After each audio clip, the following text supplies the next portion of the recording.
Uh, Let me start a resolution. Okay, so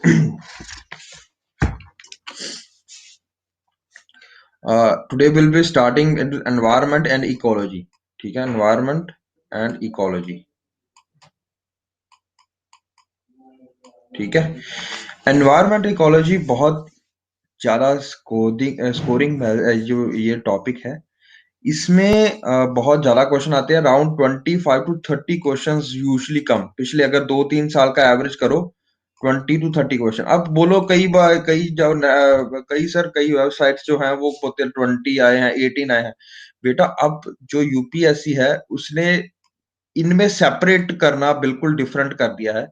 अब वो question environment के geography से भी डाल रहे हैं। अब आप पूछो सर ज्योग्राफी कैसे आ गया? जैसे मैंने आपको बोला कि भैया ये जो कोई भी नेशनल पार्क है, suppose Jim Corbett national park है, उसके अराउंड कौन सी नदी बहती है? ठीक है ना? तो अब ये क्या चेक कर रहे हैं, मल्टी सिस्टम्स चेक कर रहे हैं आपके। ठीक है ना? मल्टी सब्जेक्ट में मास्टरी है आपकी कि नहीं, did you connect these dots और नॉट? अगर आपने इन्वायरमेंट इकोलॉजी बहुत अच्छे से पढ़ा होगा, ज्योग्राफी में वीक हो, तो फिर वो क्वेश्चन आप सॉल्व नहीं कर पाओगे। इसीलिए वो मल्टी सिस्टम्स की ओर चल रहे हैं आप। ठीक है ना?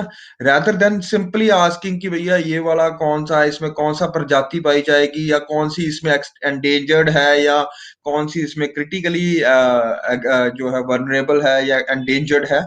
ठीक है? सिंपल ऐसा पूछने की बजाय अब वो पूछ रहे हैं कि क्या आपको उसके बायोम्स के बारे में भी पता है? What are biomes, we will discuss today. Did you know what are the general characteristics? कौन सी उसमें रिवर पास करती है, कौन सा उसमें रिवुलेट है, क्या उसका सोर्स है? ठीक है ना? तो ये सारी चीजों के ऊपर भी ध्यान देना है आपको इंडिया के। ठीक है जी? तो इसमें मैं आपको पर्टिकुलर कुछ चीजें कराऊंगा भी। ठीक है? उसमें आपको वरी करने की जरूरत नहीं है। लाइक इसमें ज्योग्राफी में थोड़ा सा जो इंडियन ज्योग्राफी में जो क्या कहते हैं फिजियोग्राफी है, वो वाला चैप्टर मैं कराऊंगा रेदर देन एक चैप्टर पूरा है। उसमें ऑलरेडी पुराने बच्चों के वीडियो भी डाली होंगी, आपको पता दिखा होगा। वो थोड़ा और अच्छे से तरीके से हम करेंगे इंडियन फिजियोग्राफी। ओके? इसके अलावा थोड़ी सी और आता है पार्ट जो आपने अभी कवर भी किया होगा। आई थिंक सर ने आपके दीपांशु सर ने आई थिंक वो टॉपिक आपको कराया भी होगा शायद। उसका नाम है बायोडाइवर्सिटी कंजर्वेशन, है ना? Biodiversity conservation. हेलो तमन्ना। दिया कल टेस्ट है बेटा। ठीक है? हाँ, बायोडाइवर्सिटी कंजर्वेशन है ना, वो कराया होगा। लेकिन we need to do it in a different perspective from the perspective of environment also. ठीक है? तो थोड़ा सा मैं सर ने ऑलरेडी जितना कराया मैं वो उतना डेप्थ में नहीं कराऊंगा। थोड़ा थोड़ा एक कर्सरी लुक हम एनवायरनमेंट के पर्सपेक्टिव से देंगे। फिर एनवायरमेंट लेजिस्लेशन आ जाएगा। Let me show you some parts.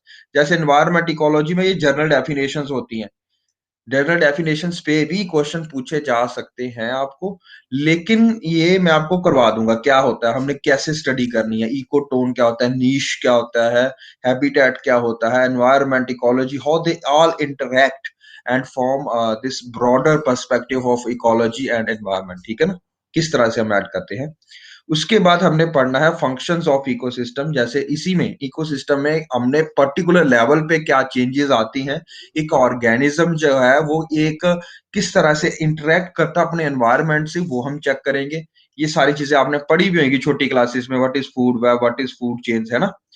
You will read all these things ना? पढ़ा होगा, थोड़ा थोड़ा सा आइडिया होगा आपको।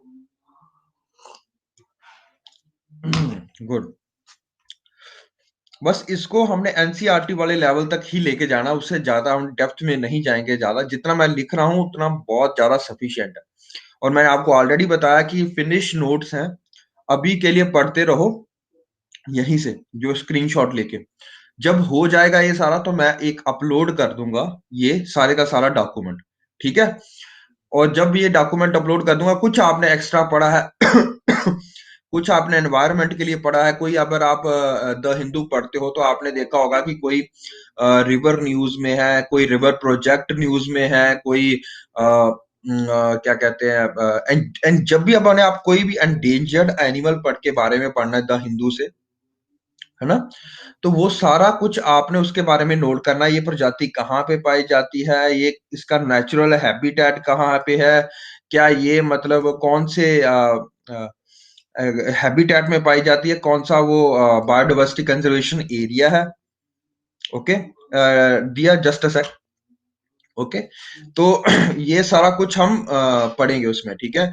तो कोई जो अगर कोई उसमें नेशनल पार्क है या बायोडायवर्सिटी एरिया है या कोई भी एरिया है, उसके अराउंड कोई कौन सी रिवर पास करती है, कोई रिवर प्रोजेक्ट वहां पे पास करता होगा, इसका जो बायोडायवर्सिटी कंजर्वेशन क्या है, उसकी स्टेटस क्या, आईयूसीएन स्टेटस हम बोलते हैं उसको, वो क्या है। अच्छा, जब आईयूसीएन पढ़ना है, साथ में आपने वाइल्ड लाइफ के बारे में, वाइल्ड लाइफ एक्ट के बारे में भी पढ़ेंगे हम, जैसे अपने सर के बारे में इस बार क्वेश्चन भी आया था यूपीएससी में 2020 में। तो वो 4-5 चीजों का करना है, ये है करंट। ये मैं नहीं करवाऊंगा, ये मैं आपको नोट्स दे दूंगा मंथली बेसिस पे जो न्यूज आई है। और ज्यादा पढ़ना है और ज्यादा गहराई में जाना है, ये आपका काम है भैया, ठीक है? अब आप बोलो सर चम्मच से आप खाना बना भी दो, मतलब सारा कुछ कर भी दो और चम्मच से मुंह में भी डालो, ये नहीं होगा, ठीक है? तो मेहनत मगर मैं कर रहा हूं इतनी, तो आपको 10% तो मेहनत करो मेरी जितनी, ठीक है? तो फिनिश नोट्स आपको बना के दे रहा हूं, बस आपने इसके ऊपर गार्निशिंग डालनी है, जैसे आपने बोलना ना तड़का तुड़का लगा के भेज रहा हूँ, तो दाल बना दी है मैंने, आपने बस मक्खनी डालनी ऊपर, और मक्खनी डालने के लिए भी बहुत काम करना पड़ेगा आपको, ठीक है? ओके। सो जैसे हम एक इकोसिस्टम में जाएंगे, फिर नेचुरल इकोसिस्टम्स के बारे में पढ़ेंगे, क्योंकि ये फेवरेट टॉपिक रहा है यूपीएससी का। तो इसके लिए भी पूरी प्रेजेंटेशंस बनी हुई है, मैंने जब जितने 3-4 दिन लिए हैं, एक तो टेस्ट बनाया आपका और दूसरा ये नोट्स मैंने दोबारा से फर्निश किए हैं, ठीक है? अपार्ट फ्रॉम दैट, जैसे ये सारी चीजें हम पढ़ेंगे, व्हाट आर द डिफरेंट, ये तो पोल्यूशन में आ गया ना, ये सारे डाइऑम्स, ये बहुत इंपॉर्टेंट है यूपीएससी का, तो ये इतना एरिया बहुत ज्यादा इंपॉर्टेंट है, ठीक है? तो क्या होता है सवाना, ट्रॉपिकल रेन फॉरेस्ट, इसमें हम पढ़ेंगे कि भैया जी कौन सी प्रजातियां पाई जाती हैं, क्या स्पेसिफिक्स होता है, ठीक है? जैसे जैसे यूपीएससी के क्वेश्चन यहाँ से आए हैं, वो हम डिस्कस करते जाएंगे पिछले 4 या 5 सालों, ठीक है? Done done done. तो this is how we will proceed further, ठीक है? उसके बाद सॉइल पोल्यूशन हो गया, पोल्यूशन के बारे में बाद ह्यूमन मॉडिफाइड सिस्टम्स हो गया, एग्रो इकोसिस्टम्स हो गया। इसमें अब थोड़ा सा एग्रीकल्चर के बारे में भी पढ़ेंगे हम, ठीक है? एग्रीकल्चर इनोवेशंस के बारे में भी पढ़ेंगे, ठीक है?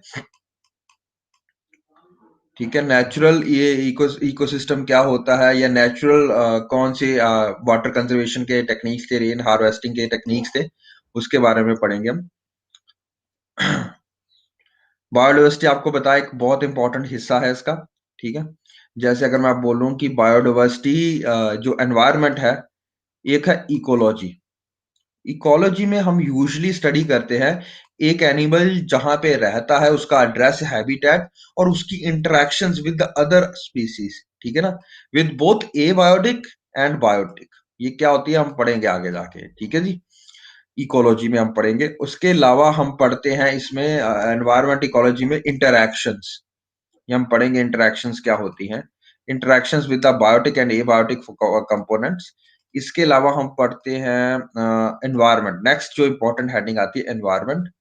एनवायरमेंट में हम पढ़ेंगे what are the different organisations for, और क्या कहते हैं कोई भी जब हम ऑर्गेनाइजेशंस पढ़ते हैं एनवायरनमेंट, जैसे आईयूसीएन हो गया, ग्लोबल है कि वो लोकल है, लोकल आ जाएगी आपकी MoEFCC, ministry of environment and forest climate change, environment and forest and climate change, ठीक है ना, एमओईएफसीसी।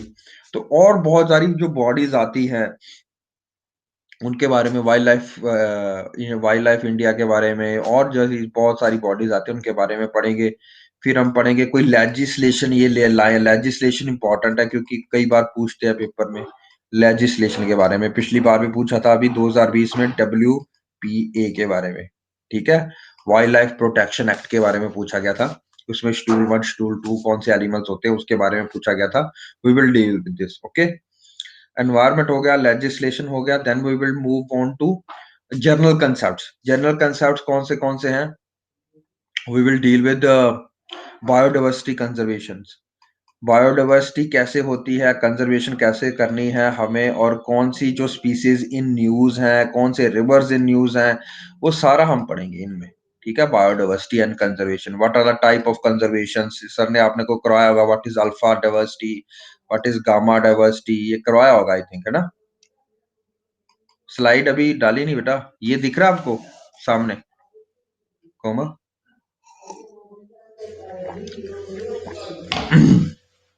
दिख रहा है? अभी तो व्हाइट बोर्ड हो रहा है शो, नहीं हो रहा शो? ठीक है जी, तो done done done. Yes, class is recording. Try to refresh it, rejoin करके देखो एक बार कोमल। ओके, हमारे एंड से ठीक है, बाकी सबको दिख रहा है बेटा?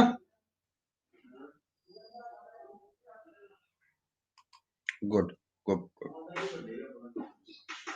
तो we will deal with climate change, इसी में आएगा international conventions, NGOs and laws.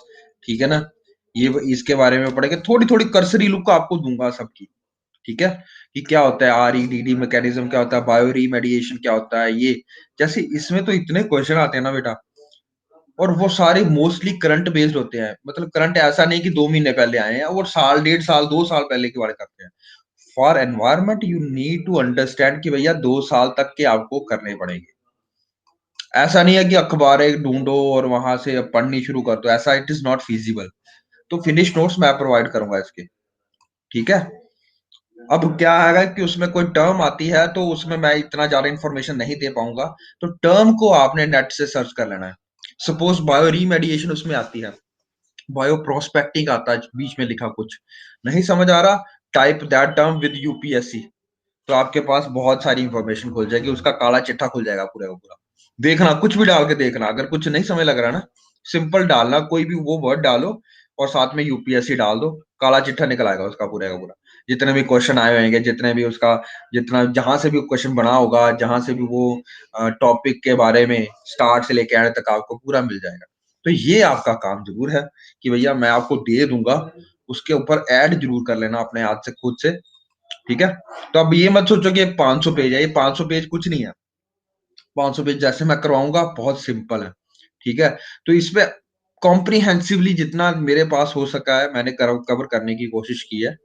ठीक है, तो we will start with these topics. ठीक है, ओके, तो let us start with today's topic first. Today's topic is environment and ecology.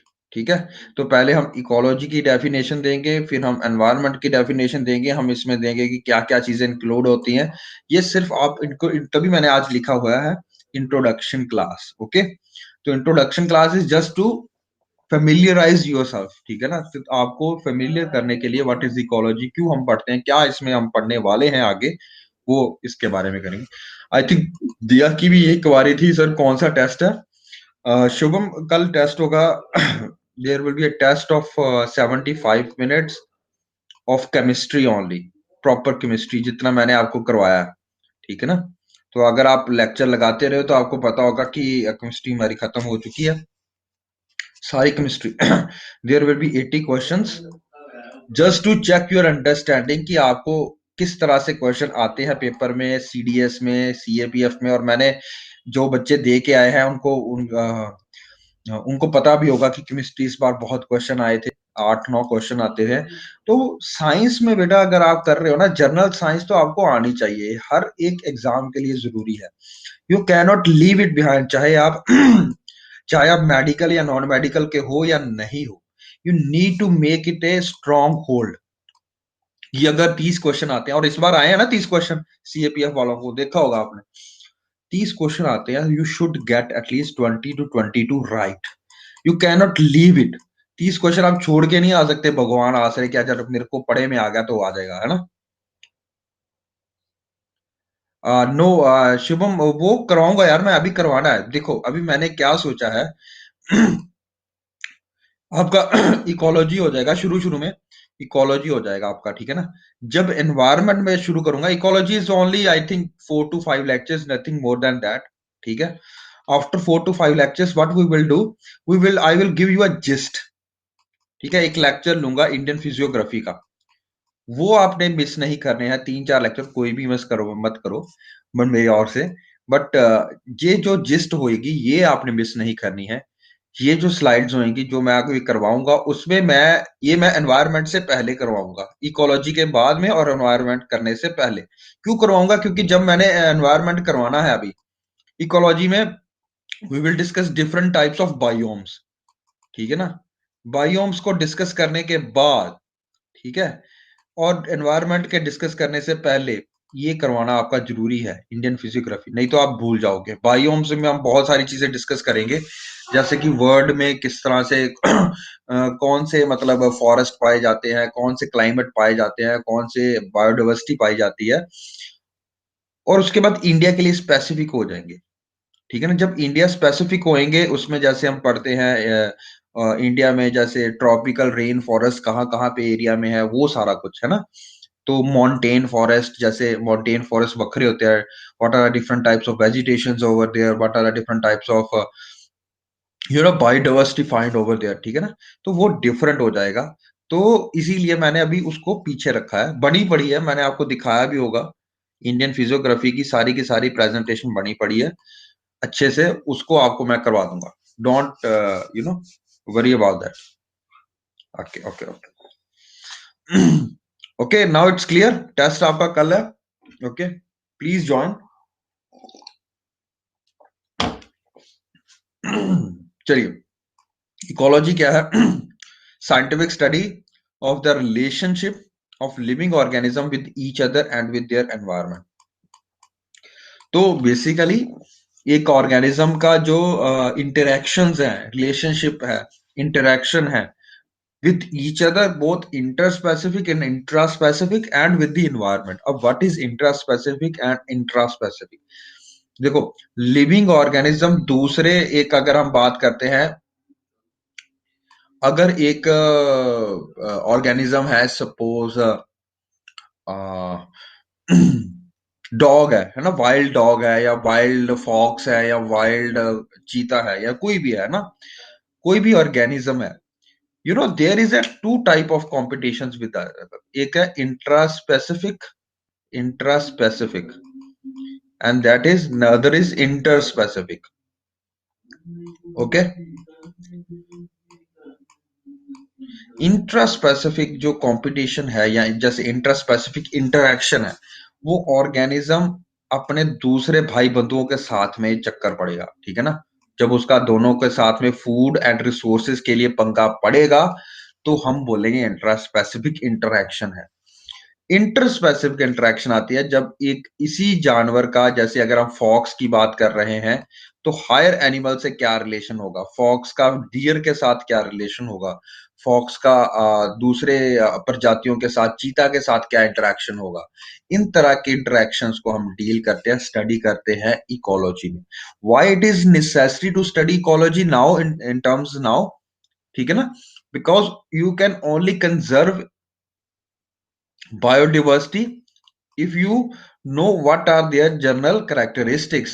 उनकी इकोलॉजी की स्टडी नहीं होएगी, आप उसको नहीं प्रोवाइड करोगे उसको नेचुरल, क्योंकि कंजर्वेशन आप नेचुरल तरीके से करते हो, दो तरीके से करते हो, एक होता है इन सीटू, एक होता है एक्स सीटू। ये सर ने करवाया होगा आपको।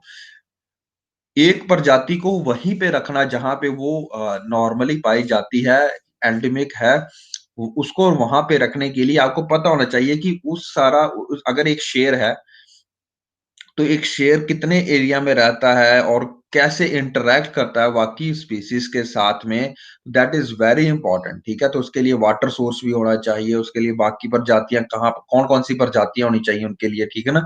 तो वहां पे एक नेचुरल इकोसिस्टम कंजर्वेशन के लिए you need to study first what is the ecological importance of that area, what is the ecology of that area, ठीक है? कौन कौन से सिस्टम्स यहाँ पे होंगे, कौन कौन से प्रजाति यहाँ पे होनी पड़ेगी उस की स्टोन स्पीसीज को प्रिजर्व करने के लिए, that is big study in ecology. तो इकोलॉजी मतलब बेसिकली जहां पे एक एनिमल रहता है, एड्रेस है वहां पे, तो उसको स्टडी करना कि वो किस तरह से इंटरेक्ट करता है अपने एनवायरनमेंट से। अब अगर आपको याद हो, तो जो ये एलिफेंट्स है, ये बहुत ज्यादा र्यूमिनेटिंग एनिमल्स होते हैं। र्यूमिनेटिंग का मतलब होता है बहुत ज्यादा घूमते हैं, है ना? ये ग्रुप में घूमते हैं, तो इनकी इंट्रा स्पेसिफिक कंपटीशन नहीं है इनमें, ठीक है ना, कि ये ग्रुपिज्म में होते हैं। अगर आपने देखा हो चीता, चीता यूजुअली सॉलिटरी होता है। सॉलिटरी मतलब वो अकेले रहना पसंद करता है। बंगाल टाइगर देखा आपने, वो भी अकेले रहना पसंद करता है, ठीक है ना? तो ये इंटरेक्शन को समझना। अब उनको अगर आप ज़ू में इकट्ठा कर दोगे, शेरों को, तो उनमें तो लड़ाइयाँ चलती रहेंगी ना, तो कैसे कंज़र्व करना है उनको, ये बहुत मैटर करता है इकोलॉजी में। ओके, तो इकोलॉजी आपको ये बताता है कि भैया इनको स्टडी करने से पहले, इनको मतलब कंज़र्व करने से पहले, you should know their ecology. Okay? अच्छा, it deals with the way in which the organism are molded by their environment and how they make use of the environment resources including energy flow and mineral cycling। बहुत important है। देखो ecology में एक general concept है कि भाई हर एक organism ना एक तरह से फंक्शन आपका दे रहा है, एक तरह से फंक्शन डिपेंड कर रहा है, एक तरह से फंक्शन वो कर रहा है एक बहुत बड़े सिस्टम है नेचर में, ताकि अगर वो निकाल देते हो कहीं से, वो प्रजाति लुप्त हो जाती है, तो वो पूरे का पूरा जो काम करता है वो इकोलॉजी, उसमें डेफिशिएंसी आपको देखने को मिलेगी, ठीक है ना? तो किस तरह से एक ऑर्गेनिज्म वो है उसको वो मोल्ड होता है अपने एनवायरनमेंट के बेसिस पे, that is basically what we study in ecology. ठीक है?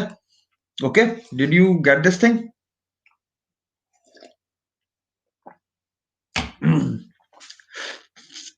ठीक है, ओके। तो जैसे आपका एनवायरनमेंट, एनवायरनमेंट बहुत बड़ा एक वर्ड है, इसमें बहुत सारे फैक्टर्स आते हैं, आज ही हम पढ़ेंगे। पर ये बेसिकली बात समझ लगी आपको? वैसे एनर्जी फ्लो हम करेंगे अभी, कैसे मिनरल साइकिलिंग और एनर्जी फ्लो होता है। बट एनवायरनमेंट, एनवायरनमेंट के रिसोर्सेज का कैसे एक प्रजाति जो है, एक ऑर्गेनिज्म जो है वो यूज करती है, तो that determines their ecology. Everyone got this? बताइए, हाँ ना करिए। और would you like to have an example? बताइए, एग्जांपल देके समझाऊं?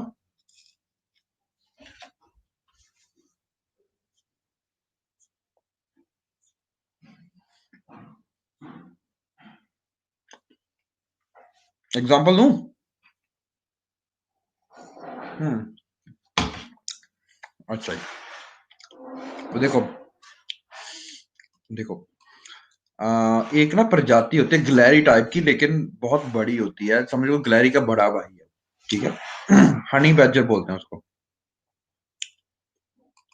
एक कॉमन नेम है, बस इसका साइंटिफिक नेम मैं आपको याद करा दूंगा।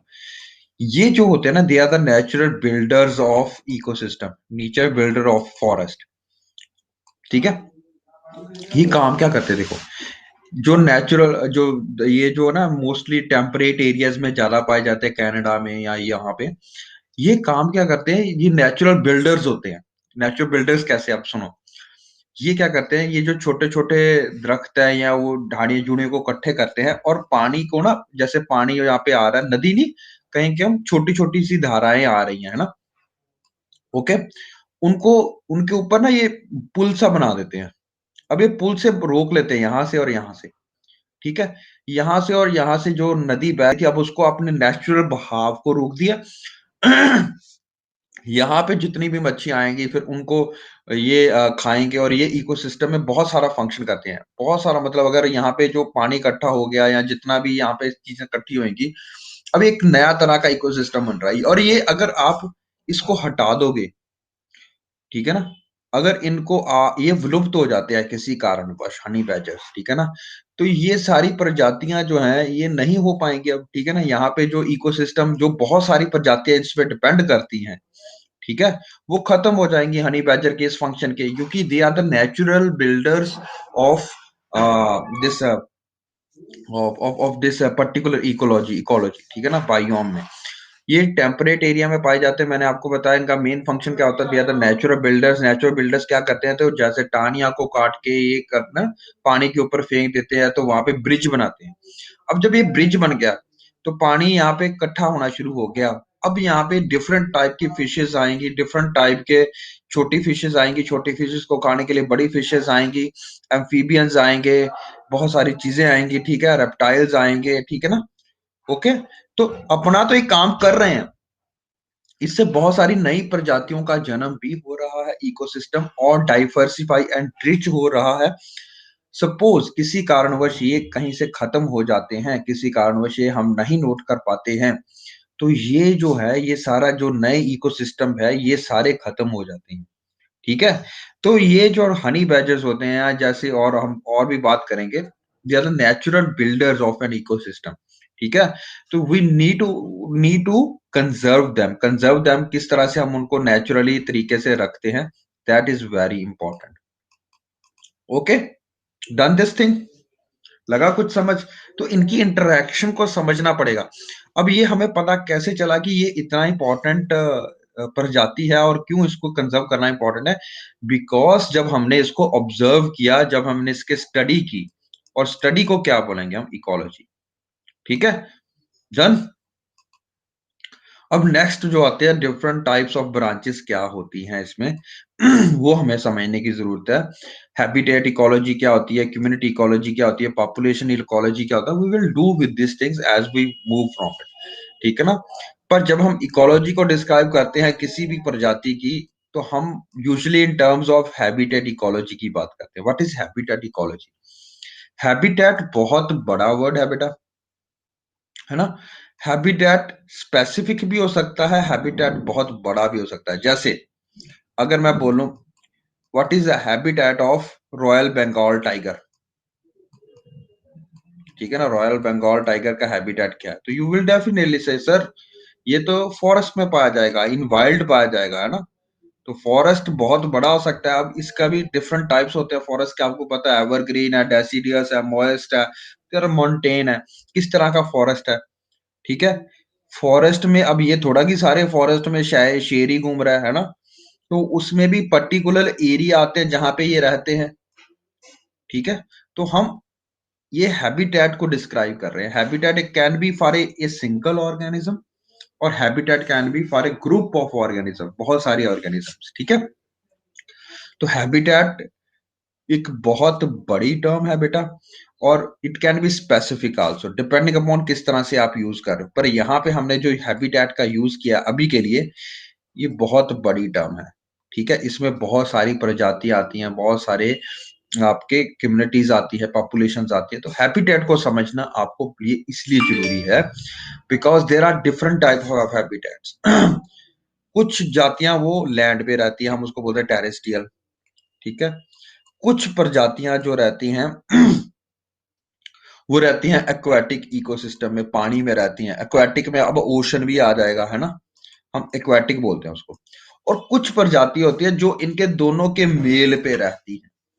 जैसे कि कौन सी प्रजातियां इनके दोनों पे मेल पे रहती हैं, जहां पे आपके पास लैंड भी है और एक्वाटिक इकोसिस्टम भी है? बताइए। हम्म, बहुत बढ़िया हरचिमन। Amphibians, what are the examples of amphibians? Yes, frog हो गया। ठीक है?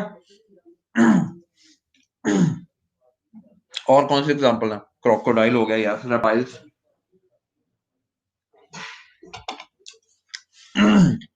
ठीक है, डन। और अगर आपको पता हो टेरेस्ट्रियल इकोसिस्टम के आगे भी बहुत टाइप्स होते हैं। ठीक है? सबने पढ़ा होगा what is tundra region, taiga region, boreal forest. फिर आपने पढ़ा होगा डेजर्ट एरियाज, है ना? Desert biomes. ये सारे लैंड बेस्ड इकोसिस्टम्स है, लैंड बेस्ड है, इनके लिए लैंड चाहिए। ठीक है ना? Yes yes yes. तो हैबिटेट इकोलॉजी में जब आप पढ़ते हो, तो हम इनको इस तरह से क्लासिफाई करते हैं according to the kind of habitat. Ecology subdivided to marine ecology, estuarine ecology, fresh water, terrestrial, इस तरह से। ठीक है ना? तो ये चीजें समझ लगी। मैरीन वाटर क्या होता है? Marine water ecology, marine water होता है यूजुअली ओशन वाटर। ठीक है? ओशन वाटर ज्यादा खारा होता है ना, ज्यादा उसमें साल्ट मिला होता है। ठीक है?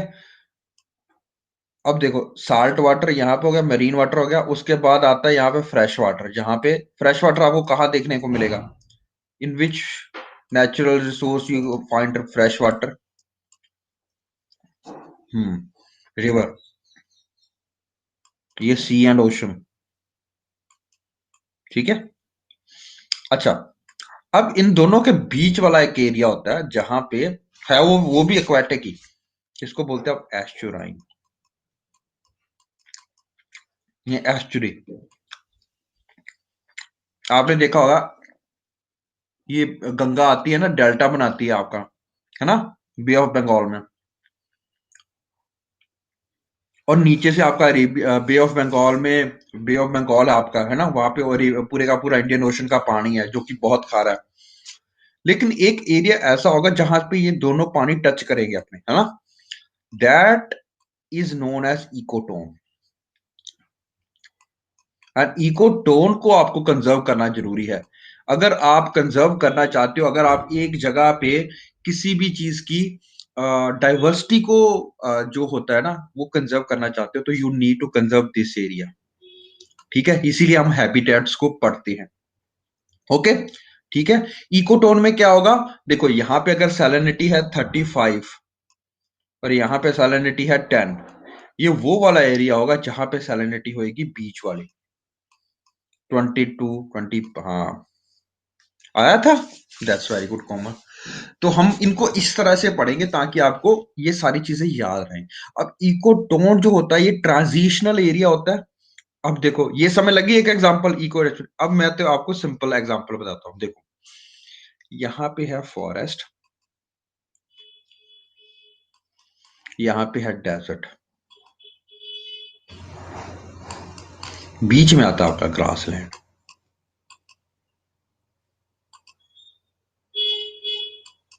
Transitional area. Are you getting this example? Forest में यहाँ पे दरख्त कम हो गए ना, यहाँ पे दरख्त ज्यादा हो गए, यहाँ पे दरख्त कम हो गए, यहाँ पे दरख्त खत्म हो गए। ठीक है, तो यही आपका नेचुरल इकोसिस्टम प्रोग्रेशन पे जाता है। Done done done. हम पढ़ेंगे, इसको समझने की कोशिश करेंगे। तो ये इकोटोन एरिया जहां पे दो डिफरेंट आपके इकोसिस्टम जुड़ते हैं, वो हम बोलते हैं आपका क्या होता है, इकोटोन होता है। ये यहाँ पर बायोडाइवर्सिटी बहुत ज्यादा हाई होती है। Done done done. Are you getting this point? बच्चों बताओ, are you getting this point?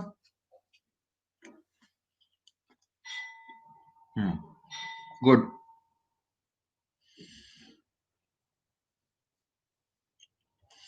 अब हम पढ़ते हैं कम्युनिटी इकोलॉजी क्या होती है। कम्युनिटी इकोलॉजी जैसे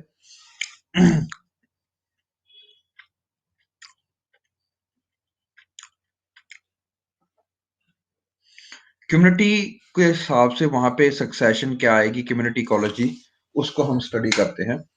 अब कम्युनिटी इकोलॉजी में हम डालते हैं जैसे कि इंटरेक्शंस क्या होंगी जब कम्युनिटी लेवल आता है। ये तो हैबिटेट की इकोलॉजी है ना। कम्युनिटी इकोलॉजी में we will study about interactions among population. अच्छा, अब ये क्या है सर, इंटरेक्शंस अमंग पॉपुलेशन को कैसे आप करोगे? आप सबने वो देखा होगा फूड चेन, ठीक है ना। तो एक छोटा मछली है, वो बड़ी मछली को खाती है, बड़ी मछली उसको बड़ी मछली को खाती है, उससे बड़ी बड़ी सबसे बड़ी मछली को ऐसे खाती है ना। तो ये एक फूड चेन हो गया। समय लग रहा है? हम्म। अब फूड वेब भी होता है। क्या डिफरेंस होता है फूड वेब में? अब फूड वेब है वो सिंपल एक ही प्रजाति को कितनी चीजें खा रही हैं। सपोज जैसे अगर मैं बात करता हूँ फाइटोप्लैंक्टन्स की, ये इकोसिस्टम में होता है, ओशन इकोसिस्टम में। तो फाइटोप्लैंक्टन सबसे नीचे आएंगे, या एल्गी जो हो गया, एल्गी नीचे आ गया। एल्गी को छोटी मछली खाती है, छोटी को बड़ी मछली खाती है, ऐसे एक से एक फूड चेन बन गई। और इसको खाती है व्हेल। ठीक है, या एल्गी की बजाय आप यहाँ पे लिख दो ग्रास। अगर आप टेरेस्ट्रियल इकोसिस्टम की बात करते हो तो ग्रास, ग्रास को हर्बीवोर खाएगा, हर्बीवोर को प्राइमरी कार्निवोर खाएगा, कार्निवोर को ओमनीवोर खाएगा। ठीक है ना। एल्गी, डियर, डियर को खाता है फॉक्सिस, या अगर आप और बात कर लो, ठीक है ना, ठीक है, और उनको खाता है शेर, सपोज दैट इज लॉयन। ठीक है ना, डन। ये एक क्या है, फूड चेन है। लेकिन सिर्फ ग्रास डियर ही थोड़ा खाता है, काऊ भी तो खाती है, ठीक है। यहां पे तो ये सिस्टम चल सकता है, ठीक है। अरे सिर्फ ग्रास ये थोड़ा खाते हैं, और भी तो बड़े लोग खाते हैं। एलिफेंट भी तो अगर हम बात करें बुफेलो, ठीक है ना, ये इस तरह से भी तो चल सकता है, ठीक है ना। तो डिफरेंट डिफरेंट बहुत सारी चीजें जो जब तो होती है, पूरे का पूरा वेब बन जाएगा, पूरे का पूरा एक जाला बन जाएगा इस तरह से, जिसपे एक चीज से बहुत सारी चीजें डिपेंड होती है, बहुत सारी फूड चेन्स डेवलप होती हैं। तो ये हमें जब हम पढ़ते हैं, इंटरेक्शन पढ़ते हैं अमंग डिफरेंट स्पीसीज, इसका और इसके साथ में, इसका इसके साथ में, इसका इसके साथ में, तो हम इस इंटरेक्शंस को कम्युनिटी में पढ़ते हैं, ठीक है। इनका एनर्जी फ्लो कैसा होगा, कौन सी इम्यूनिटीज इंपॉर्टेंट है कंजर्व करने के लिए। अच्छा अब मेरी बात सुनो, अगर मैं किसी कारणवश ये ग्रास, ये यूपीएससी ने क्वेश्चन पूछा था एक बार कि ग्रास कहाँ पे खत्म हो जाता है, ग्रास खत्म हो जाता है तो पूरे का पूरा इकोसिस्टम खत्म हो जाएगा, क्योंकि बहुत सारे सारे के सारा जो फूड चेन्स है और फूड वेब्स हैं वो किस पे डिपेंडेड है, एक सिंगल कम्युनिटी पे, ठीक है ना, डन। तो जब आप कंजर्वेशन के लिए एक एक चाहते हो कि ये पूरा का पूरा इकोसिस्टम बना रहे वैसा, तो you will need to conserve these species, these are known as keystone species. हम पढ़ेंगे क्या होता है कीस्टोन स्पीसीज, ठीक है, जिसके ऊपर सारी की सारी इकोसिस्टम की स्टेबिलिटी जो है वो डिपेंड करती है। तो हम इनको समझते हैं इन कम्युनिटी इकोलॉजी। कहाँ पे इनको इंटरेक्ट करने देखते हैं, इन कम्युनिटी इन इकोलॉजी। ये क्या है, इंटरेक्शन अमंग पॉपुलेशंस। पॉपुलेशंस क्या होती हैं, किस तरह का कंपटीशन है, इंट्रा स्पेसिफिक है, इंटर स्पेसिफिक है, हम उनको स्टडी करते हैं, ठीक है। Done done done. Population ecology पढ़ने की क्यों जरूरत है आपको, ये बहुत इंपॉर्टेंट है और आज हम डिस्कस भी करेंगे पॉपुलेशन इकोलॉजी क्या होती है। देखो, पॉपुलेशन, किसी भी पॉपुलेशन जब हम बात करेंगे ना पॉपुलेशन की, है ना, तो we will talk in terms of members of a similar species.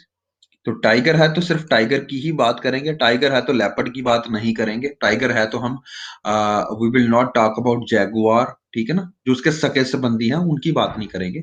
तो टाइगर्स की पॉपुलेशन की ही बात करेंगे, है ना। इसी तरह अगर हम ह्यूमन की प्रजाति की बात करते हैं, ह्यूमंस की, तो हम ह्यूमन की पॉपुलेशन की बात करेंगे, हम एप्स की बात नहीं करेंगे, हम मंकीज की बात नहीं करेंगे उसमें, ठीक है ना।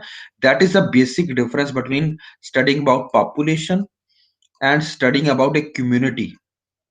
Are you getting this important thing. जब हम कम्युनिटी की बात करते हैं तो हम उसमें सारी की सारी प्रजातियां ले आते हैं, डिफरेंट पॉपुलेशंस ले आते हैं, ठीक है ना, ऑफ डिफरेंट स्पीसीज, कम्युनिटी, ठीक है। जब हम पॉपुलेशन की बात कर रहे हैं तब हम ऑर्गेनिज्म की स्पेसिफिक पॉपुलेशन है जो उनकी बात कर रहे हैं, डन। अब ऑर्गेनिज्म की स्पेसिफिक पॉपुलेशन को जैसे हम किस तरह से हम अगर हम बात करें इकोलॉजी में समझते हैं, there is death rate, there is birth rate, समझ रहे हो ना, and there is a difference between these two thing, ठीक है। तो अगर डेथ रेट ज्यादा है, बर्थ रेट कम है, तो यू नो कि किस तरह से हमारी इकोलॉजी या एनवायरनमेंट पे इफेक्ट पड़ सकता है, उसके इकोलॉजी पे इफेक्ट पड़ेगा किसी भी पर्टिकुलर ऑर्गेनिज्म की पॉपुलेशन पे।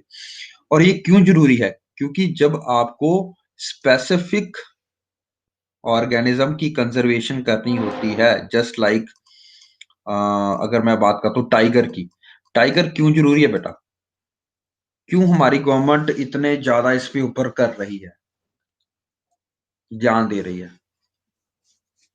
अब देखो क्या होगा, late me explain this. Tiger क्या है, कहां पे आते हैं फूड चेन में,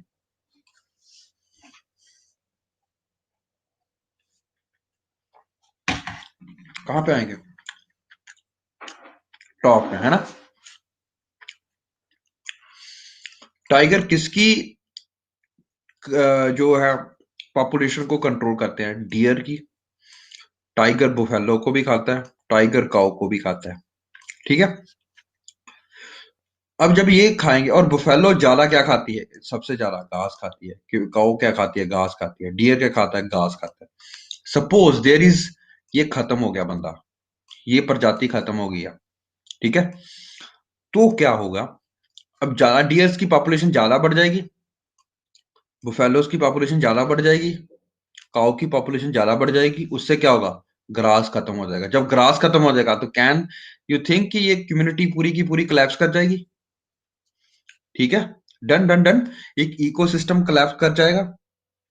there will be no forest, there will be a disaster for the whole ecology. Are you getting this understanding?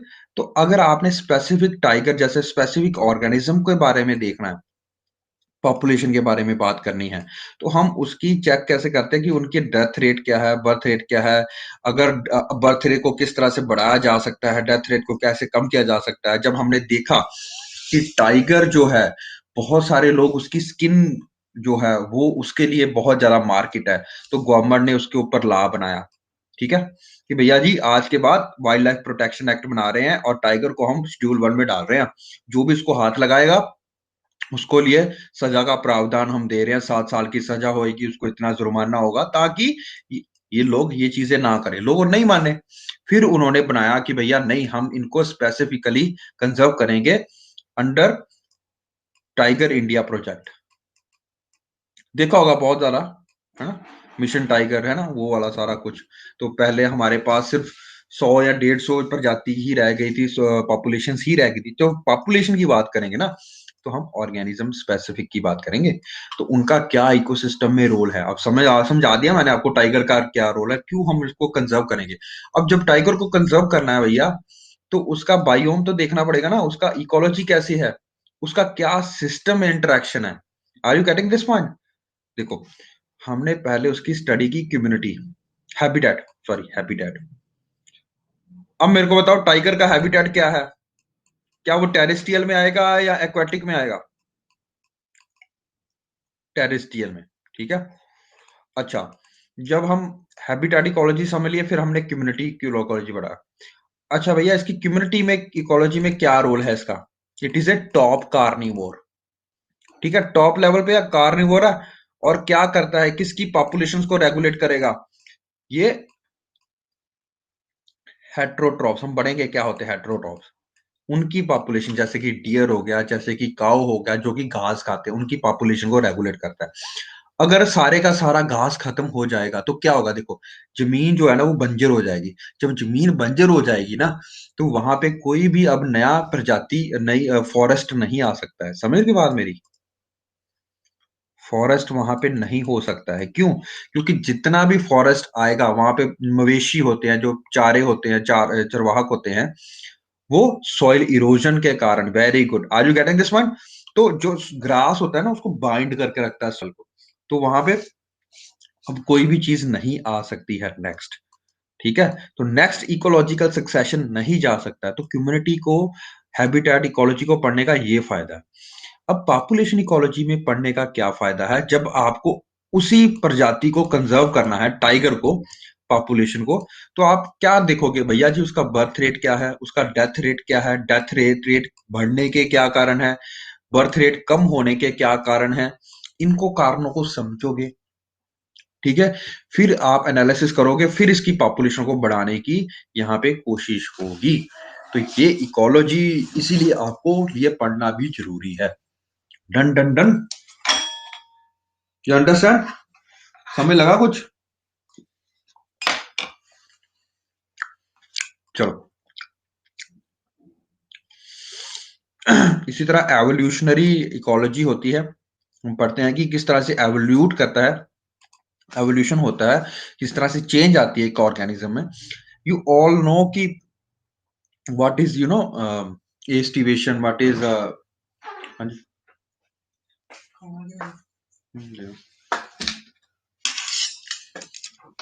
हाँ, तो we all know what is aestivation, what is hibernation, है ना। इनको भी हम पढ़ेंगे क्या होता है, ये इंटरेक्शंस होती हैं। इनको इंटरेक्शंस को हम ऑर्गेनिज्म लेवल पे पढ़ते हैं।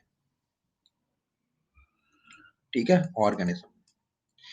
अब ये हमने पढ़ लिया हैबिटेट, हमने पढ़ लिया कम्युनिटी, हमने पढ़ लिया पॉपुलेशन। पॉपुलेशन आ जाएगा, yes, group of animals, similar looking animals, similar animals, similar species animals.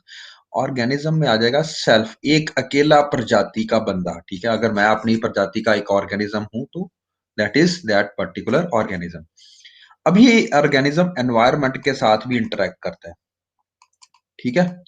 अगर इसका एनवायरनमेंट चेंज होता है, ज्यादा गर्म या ज्यादा सर्दी होती है, तो ये ऑर्गेनिज्म के पास दो ही चीजें हैं, या तो अडेप्ट कर लो भैया, अडेप्टेशन जिसको आप बोलते हो अडेप्ट कर लो, या पेरिश हो जाओ। पेरिश मतलब खत्म हो जाओ, ठीक है।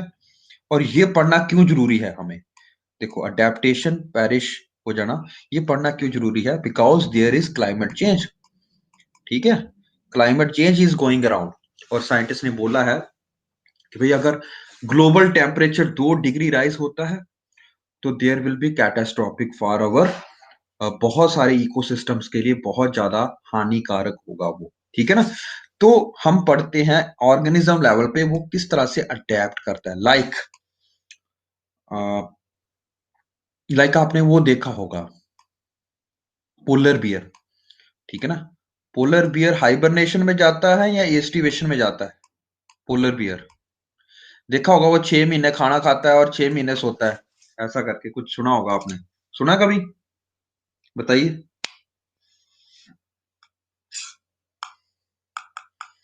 सुना ना।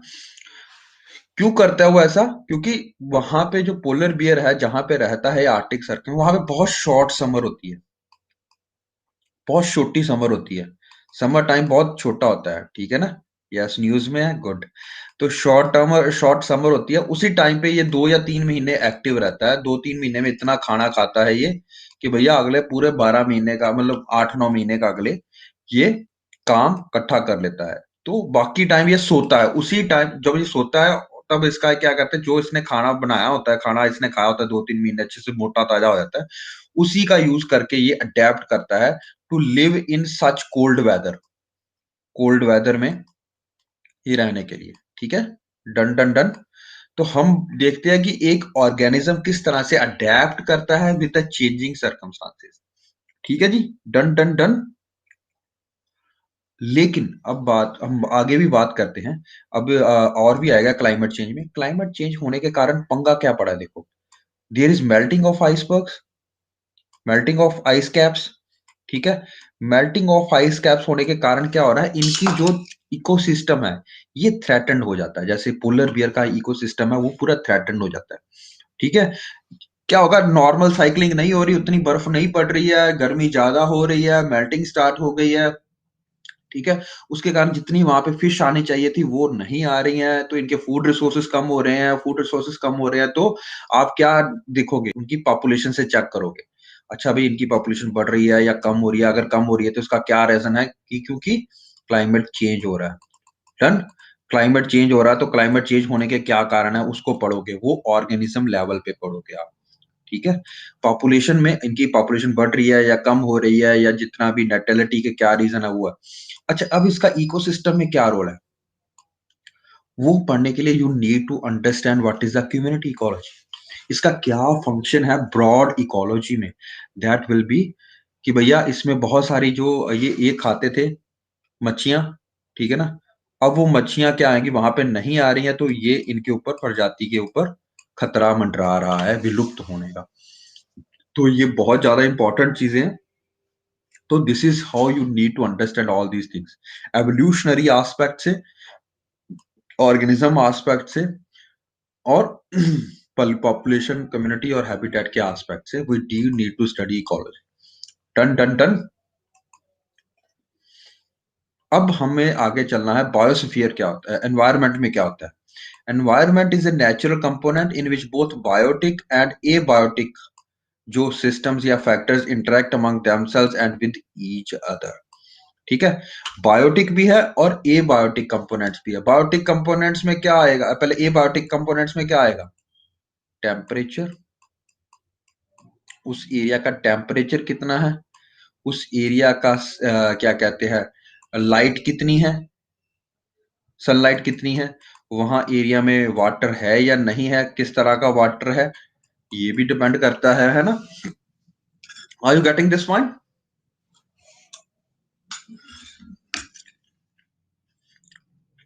Good good good. ठीक है? तो इसी में हम पढ़ते हैं आगे, जितनी इनकी इंटरेक्शन होएगी आपस में। बायोटिक कंपोनेंट है, जो भी लिविंग चीज़ है, बायोमोलिक्यूल्स हो गया इसमें, ठीक है? बायोमोलिक्यूल्स हम पढ़ के आए थे, कार्बोहाइड्रेट्स, है ना?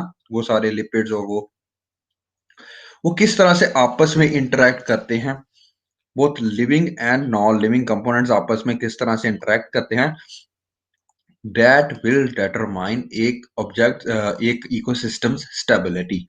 ओके, कितना स्टेबल वो, कितना ये एनरिचिंग वो एनवायरनमेंट है, that will be determined by this. Okay, now moving on further,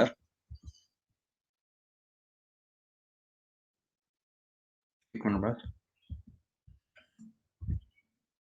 एक minute,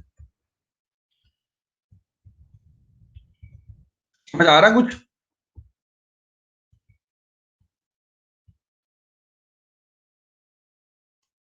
okay, good good good.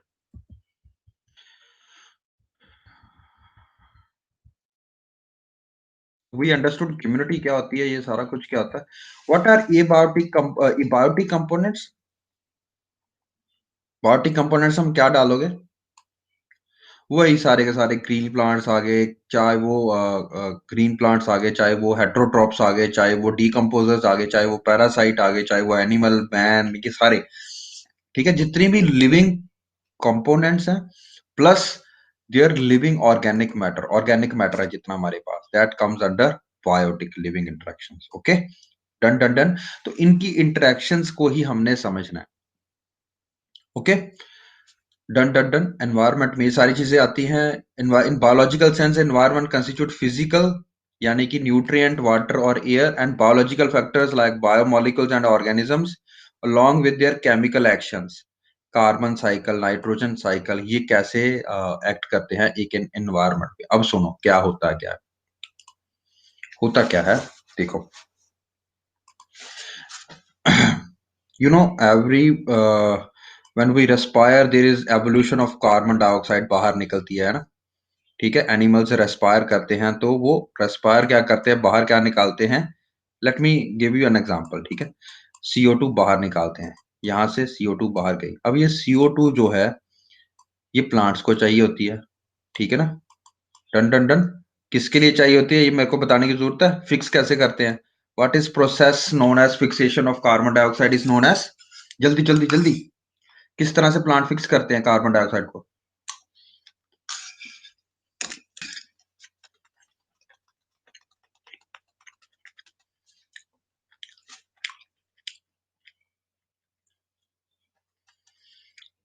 यार कार्बन डाइऑक्साइड का क्या बनाते हो वो? चार तो नहीं डालते? अरे यार, सिंपल देखो, ऊपर से क्या आ गया? सनलाइट आ गई, वाटर आ गया। यस, अब समझ लगा आपको।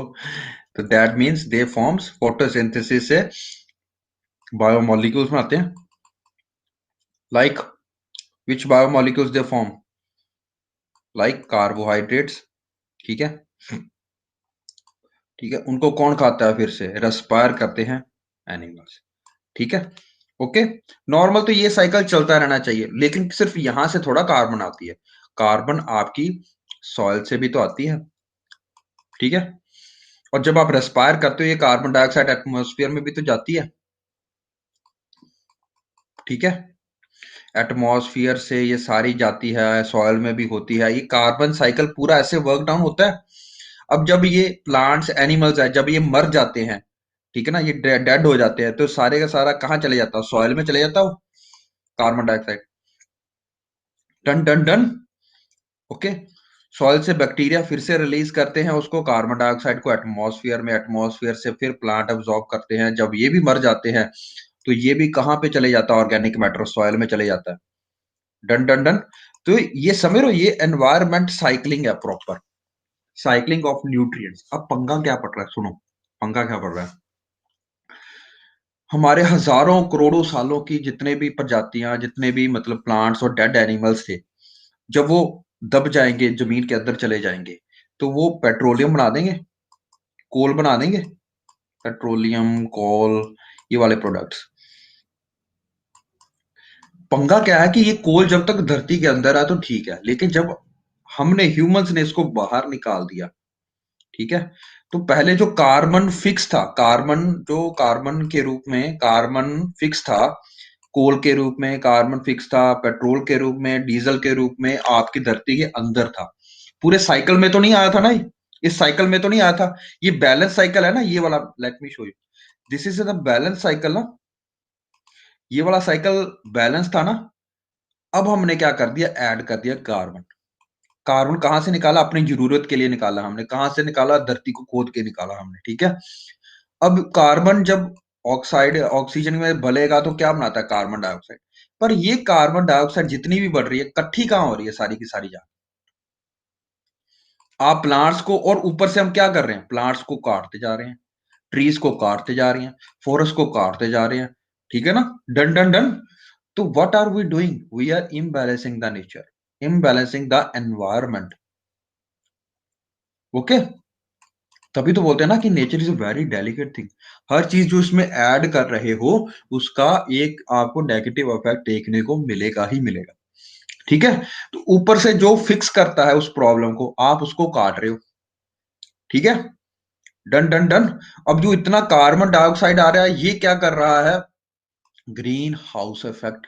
ये क्या होता है, we will deal with something else, कभी और जाके पढ़ेंगे हम। लेकिन अभी के लिए पता है ना आपको ग्रीन हाउस इफेक्ट क्या होता है। जैसे अगर आप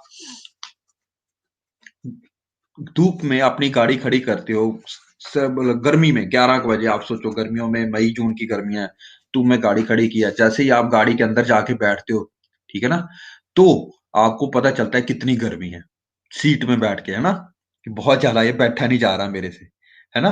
खास करके ये लड़कों की प्रॉब्लम होती है जब उनको बाइक पे बैठना पड़ता है ना। तो बहुत ज्यादा हानि पहुंचती है। तो अगर आप सिंपल बात सुनो तो ये समय लग रहा है ना कि वो टेम्परेचर राइज करता है, carbon dioxide just acts like that. अब जो एटमॉस्फेयर में कार्बन डाइऑक्साइड है, वो एक तरह से ट्रैप करती है आपकी आउटवर्ड रेडिएशन को। इससे क्या हो रहा है, क्लाइमेट चेंज आ रहा है, क्लाइमेट चेंज आ रहा है। तो टेम्परेचर ज्यादा ओवरऑल बढ़ रहा है। इससे क्या हो रहा है, आपके साइक्लोन्स आ रहे हैं बहुत ज्यादा टेंडेंसी में। जब साइक्लोन्स आएंगे तो नेचर को वो डिस्ट्रॉय करेंगे, वो ह्यूमन को डिस्ट्रॉय करेंगे। इसलिए हमें इनको पढ़ना आसान है, पढ़ना पड़ेगा। आज हम बस इंट्रोडक्शन में समझा रहा हूँ आपको, कोई बड़ी बात नहीं की अभी तक हमने। ये हमें लग गया सारा एनवायरनमेंट में कैसे न्यूट्रिएंट साइक्लिंग होती है। ये कार्बन साइकिल, ऐसे हम फॉस्फोरस पढ़ेंगे, नाइट्रोजन पढ़ेंगे, ये बहुत सारे साइकिल पढ़ेंगे, ठीक है। तो जब ये नेट बैलेंस इंक्रीज हो जाता है, तो हम उसको बोलते हैं कि हमने ये न्यूट्रन साइकिल एनवायरनमेंट को डिस्टर्ब कर दिया है, उसके एक पर्टिकुलर एनवायरनमेंट को डिस्टर्ब कर दिया है। अब यूपीएससी जो क्वेश्चन पूछा इस बार, बायोचार को, या क्या था, biochar, biochar is a kind of, ये क्या होता है आप चेक कर लेना एक बार नेट पे डाल के, इस पे क्वेश्चन आया था बायोचार के ऊपर। डन डन डन, ठीक है। तो बायोचार बेसिकली एक टेक्निक होती है, ठीक है, चारकोल प्रोड्यूस करने की, from the bio, from the, जैसे अगर हम परालियां साड़ते हैं ना, पराली साड़ते हैं, है ना,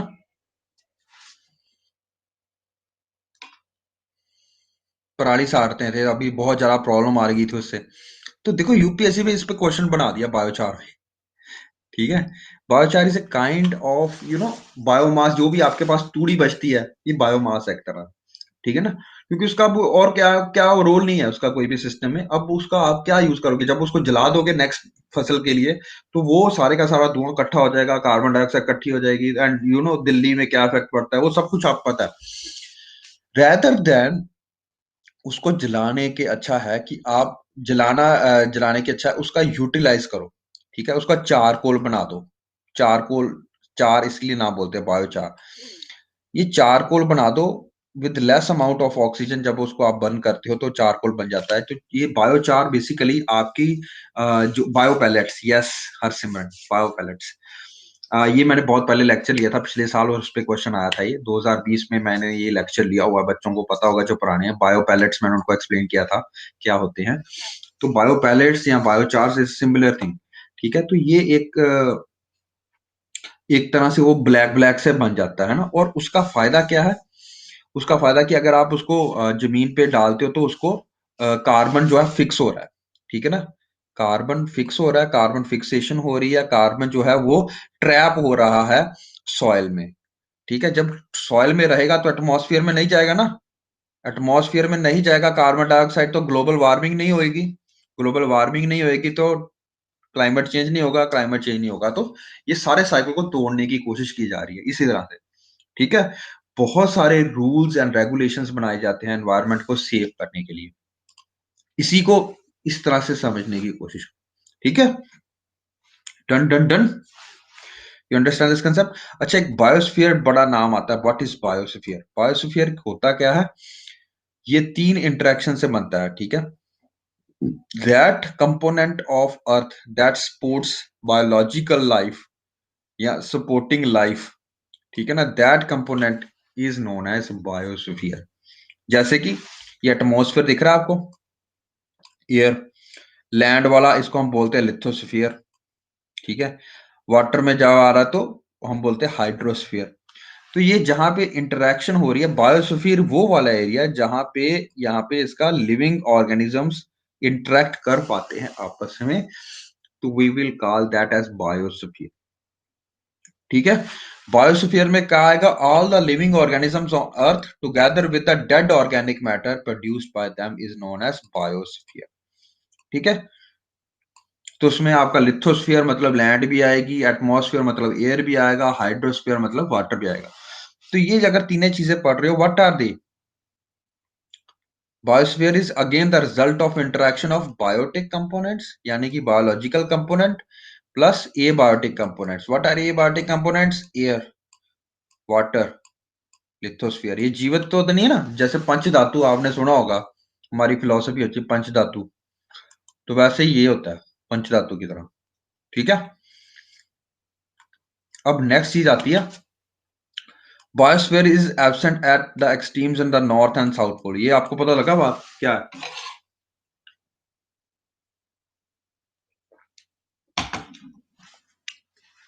आपके अंटार्कटिक में और बिल्कुल आर्टिक ओशंस पे कितनी प्रजातियां पाई जाती हैं?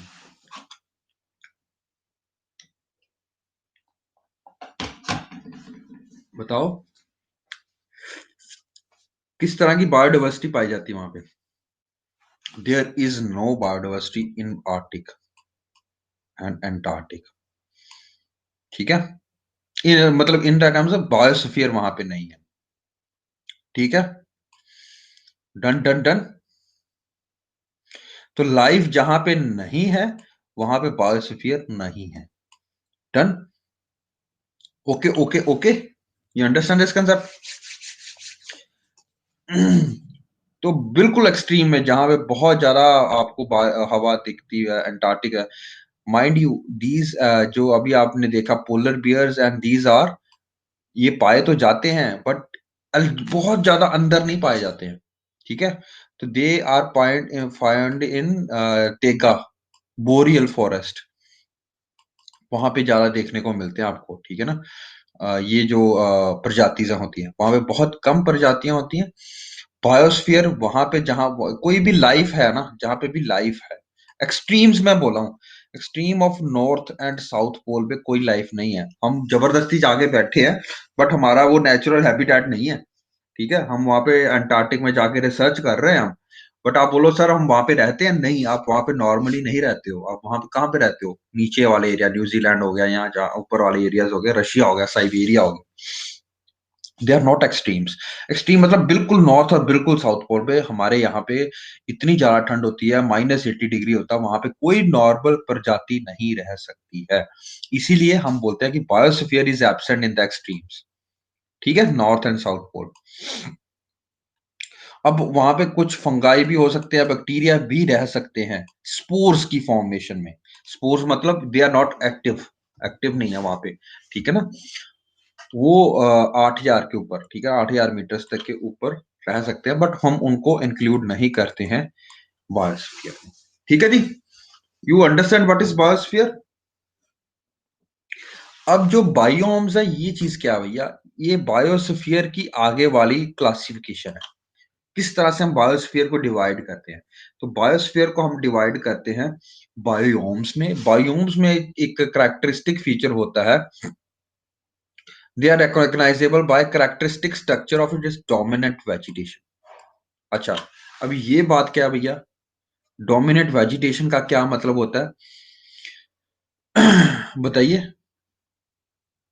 जैसे अगर मैं बोलता हूँ टेरेस्ट्रियल बायोम, तो समझ गए ना, लैंड बेस की बात कर रहा हूं, टेरेस्ट्रियल बायोम। उसी तरह एक्वाटिक बायोम की अगर मैं बात कर रहा हूं तो किसकी बात कर रहा हूं? ठीक है ना। अगर मैं फॉरेस्ट की बात कर रहा हूं तो फॉरेस्ट में किस तरह का फॉरेस्ट, वो एवरग्रीन है, सेमी एवरग्रीन है, वो डेसिडियस है, वो नॉन डेसिडियस है, वो डेजर्ट एरिया है।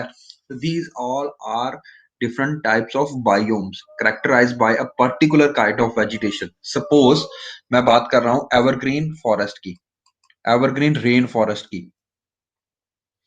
ठीक है, समझ गए हो ना। क्या यहाँ पे मेरे को अकेशिया दिखेगा?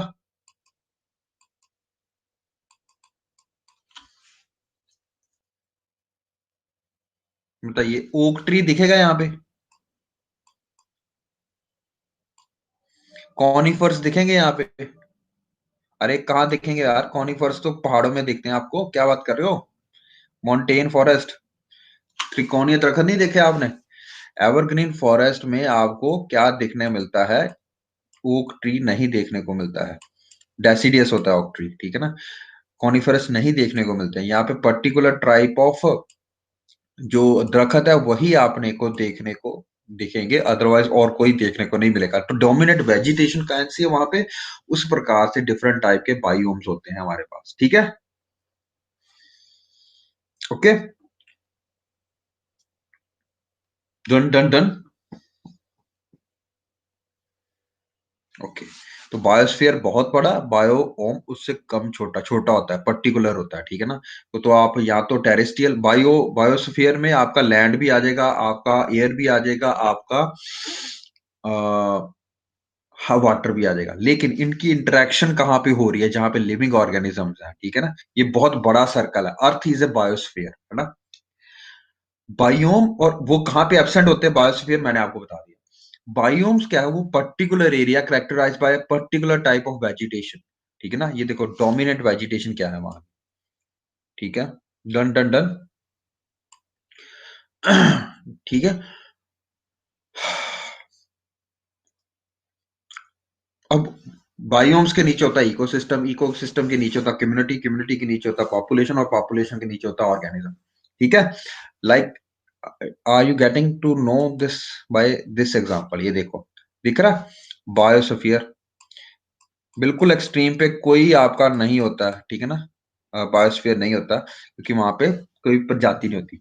जब मैं बायोम की बात कर रहा हूं तो एक कंट्री में भी कितने बायोम्स होते हैं, ठीक है ना। जैसे यूएसए में ये देखो, डेसिडस भी हो सकता है, कौन सा हो सकता है ना, वो सारे बायोम्स हम पढ़ेंगे। यू नो, बायोम्स जो होते हैं, let me give you an example. यहाँ पे लिखा होगा मैंने कहीं पे, ये देखो,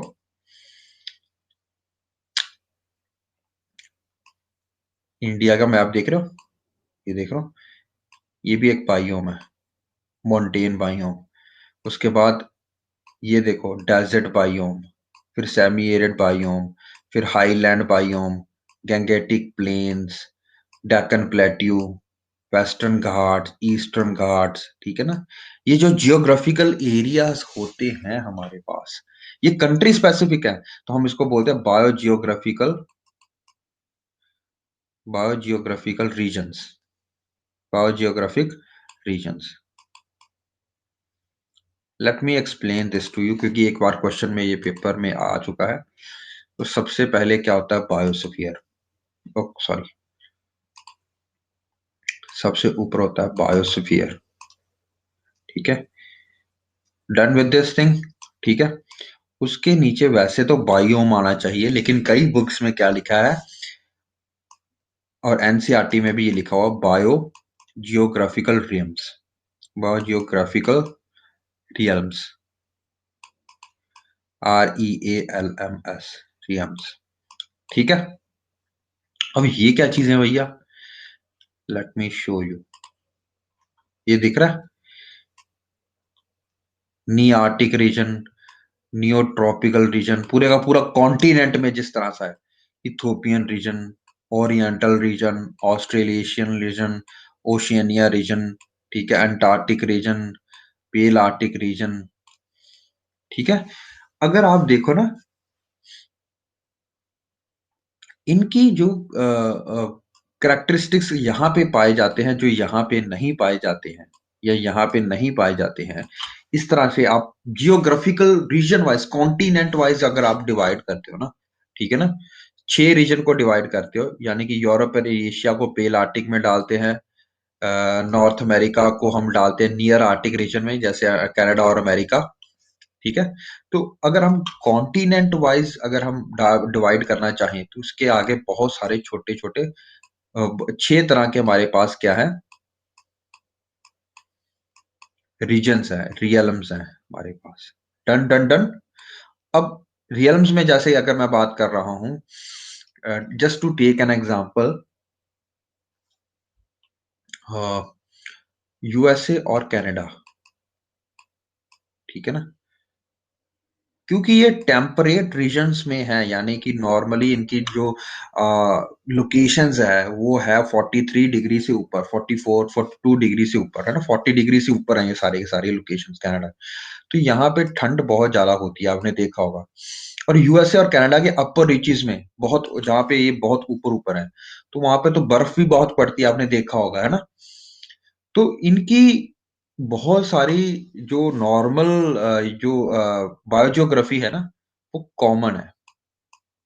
ठीक है ना, तो बहुत सारी प्रजातियां जो कनाडा और यूएसए में है वो एकदम से मिलती है, एक दूसरे के साथ मिलती हैं। तो हमने इनको प्रॉपर एक रियल्म दे दिया, जिसको नाम डाल दिया नी आर्टिक रीजन। ठीक है ना, डन डन डन। नी Arctic region that is based upon continents, ये तो अर्थ होगी ना, ये एक ही है। जियोग्राफिकल रीजन हमारे पास 6 हैं। ठीक है, 6 डिविजन्स की हैं हमने उनको समझने के लिए। उसकी फर्दर क्लासिफिकेशन आती है बायोम्स। अब बायोम्स और स्पेसिफिक हो जाएंगे। ठीक है, तो जैसे यूएसए में डिफरेंट बायोम्स होंगे, कनाडा में डिफरेंट बायोम्स हो सकते हैं। जैसे कि आपको पता है कि यूएसए में डेजर्ट भी है, मोहावे डेजर्ट के बारे में सुना होगा आपने अगर ज्योग्राफी पढ़ी है तो, डेजर्ट भी है। अब यूएसए का अगर आप मैक्सिको वाला एरिया देखते हो, मैक्सिको के साथ जो बॉर्डर एरिया, वहां पे बहुत ज्यादा डेजर्ट एरिया है। ठीक है, और यहाँ पे आपके पास रॉकी माउंटेन्स भी हैं, आपने सुना होगा। ठीक है, उसके बाद आपने यहाँ पे ये भी देखा होगा, जो फ्लोरिडा कोस्ट है, जो कि कोस्टल एरियाज भी हैं, वो भी एक तरह का बायोम है। रॉकी माउंटेन बायोम है, डेजर्ट बायोम है। ये एक कंट्री की विविधता को बताता है, बायोम्स जो होते हैं ना, कि यहाँ पे किस तरह के डिफरेंट डिफरेंट जो है इकोसिस्टम्स पाए जा सकते हैं आपके पास में। ठीक है जी, different type of ecosystems, like forest भी होंगे, कोस्टल एरियाज भी होंगे, डेजर्ट एरिया भी है इंडिया के पास, माउंटेन एरिया भी है इंडिया के पास, आइलैंड एरियाज भी है इंडिया के पास। अभी दिखाया ना आपको मैंने ये सारा कुछ। ये देखो, प्लेन एरिया भी है हमारे पास, डेजर्ट भी है, सेमी डेजर्ट भी है, डेक्कन प्लेट्यू भी है, सेंट्रल हाईलैंड्स भी है। ठीक है, वेस्टर्न घाट्स, ईस्टर्न घाट्स भी है, कोस्टल एरियाज भी है, ये देखो जो ब्लू ब्लू किया है। Done done done, understanding this concept. तो उसके बाद आता है बायोम्स, जिसमें कि डिफरेंट टाइप्स ऑफ इकोसिस्टम्स आपके पास पाए जाते हैं सारे। उसके बाद आता है ecosystem. Now try to understand what is ecosystem. Are you seeing this thing, ecosystem. Ecosystem में कम्युनिटीज की इंटरेक्शन आती है बहुत ज्यादा। ठीक है, तो इकोसिस्टम भी आगे हम जाके बात करते हैं कि बहुत सारे जो इकोसिस्टम है वो किस तरह से एक दूसरे में डील करते हैं। ठीक है, तो वो हम उसको पढ़ेंगे आगे जाके। ठीक है, बायोटिक कंपोनेंट्स क्या होते हैं इसमें आ जाएंगे, यार देखो, फूड चेन, फूड वेब, वो सारा कुछ जो हमने पढ़ा अभी। उसके बाद कम्युनिटी लेवल आता है। कम्युनिटी क्या होती है, सिंपल एक जगह की कम्युनिटी नहीं ना होती, मेजर कम्युनिटी भी होती है, माइनर कम्युनिटी भी होती है। ओके। तो ये हम पढ़ेंगे आगे जाके कि किस तरह से ये जो जानवर्स हैं, ये जो हैं, ये आपस में इंटरेक्ट किस तरह से करते हैं। म्यूचुअलिज्म, प्रीडेशन, वो सारा इसमें पढ़ते हैं, ठीक है ना। इसमें population you get to know, एक जैसे स्पीसीज की कंट्रीब्यूशन होती है, एक जैसे स्पीसीज को जब बहुत सारी पॉपुलेशन बढ़ती है, कम होती है, मैंने आपको बताया था, और इंडिविजुअल लेवल पे। Done done done. You understand this concept कैसे आता होता है। तो सबसे पहले बायोस्फीयर, फिर बायोजियोग्राफिकल रेयम्स, फिर बायोम्स, फिर ecosystem, then community, then population, then species. Done done done. Population के बाद organism, sorry. You get this thing. Done done done. चलें आगे। नाउ अब हम पढ़ते हैं। Let me start. ऑर्गेनिज्म हमने उसके बारे में पढ़ लिया, सारी के सारे बारे में। Let us start. What are the different types of major a biotic या बायोटिक फैक्टर्स, कौन कौन से होते हैं, ठीक है। ताकि अब इसके बाद हम उसको पढ़ेंगे कि रिस्पॉन्सेज क्या होते हैं फिर, ठीक है ना। अभी तक हमने पढ़ा, लेट मी अंडरस्टैंड यू, ये है इकोलॉजिकल सक्सेशन कैसे होता है, देखा। लेट मी एक मिनट। अभी तक हमने यहाँ पढ़ लिया था ना, बायोम्स क्या होते हैं। बायोम्स के बाद हमने पढ़ा कि भैया डिफरेंट डिफरेंट बायोम्स में डिफरेंट टाइप की वेजिटेशन पाई जाएगी, एक पर्टिकुलर टाइप की वेजिटेशन पाई जाएगी, है ना, ठीक है ना। जैसे कि डेजर्ट बायोम में बताइए, मेरे को बताइए भैया जी, कौन सी वेजिटेशन पाई जाएगी। कैक्टस। जब आप डेजर्ट के बारे में सुनते हो, you first thing that comes to your mind is cactus. इसी तरह से अगर मैं कोनीफिरस बायोम की बात कर रहा हूँ, कोनीफेरस बायोम की बात कर रहा हूँ, किस तरह की वहां पे पाई जाएगी, कोनीफर्स पाए जाएंगे, लाइक पाइन, स्प्रूस, ये वाले पाए जाएंगे, है ना, ट्रीज पाए जाएंगे। Done done done. त्रिकोणीय जो होते हैं, वहां पे आपको बहुत बड़ा कैनोपी देखने को नहीं मिलेगी, ठीक है ना। Are you getting this point, ठीक है। तो ये बायोम्स एक पर्टिकुलर वेजिटेशन के हिसाब से होना, हमेशा डेफिनेशन में वो घुमाते हैं इसमें, ठीक है। तो ये याद रखना। दूसरी बात मैंने आपको ये भी बता दिया। बताओ, जो बायोम, अगर मैं बात कर रहा हूं अर्थ की, let me draw it over here for you. First of all, let me draw it in this fashion. एक मिनट।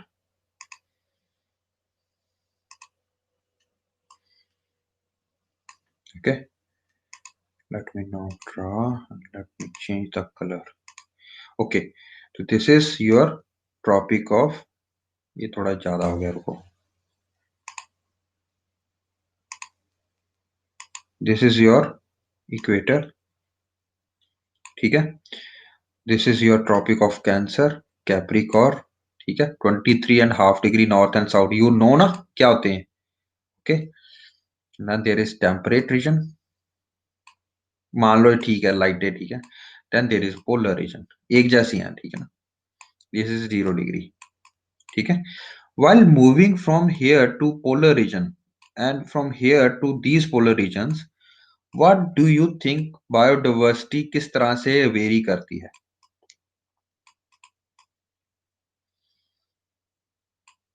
किस तरह से वेरी करती है बताइए। ज्यादा कहां पे होंगी, कम कहां पे होंगी। It will decrease, very good Shana. तो जैसे जैसे आप ऊपर जाते हो, बिल्कुल एक्सट्रीम पे चले जाते हो, यहाँ पे चले जाते हो, नॉर्थ पोल पे चले जाते हो, साउथ पोल पे चले जाते हो, मैंने आपको बताया था यहाँ पे बायोडाइवर्सिटी नहीं है, और यहाँ पे बायोस्फीयर इसको नहीं इंक्लूड करते हैं, बायोस्फीयर। Done done done.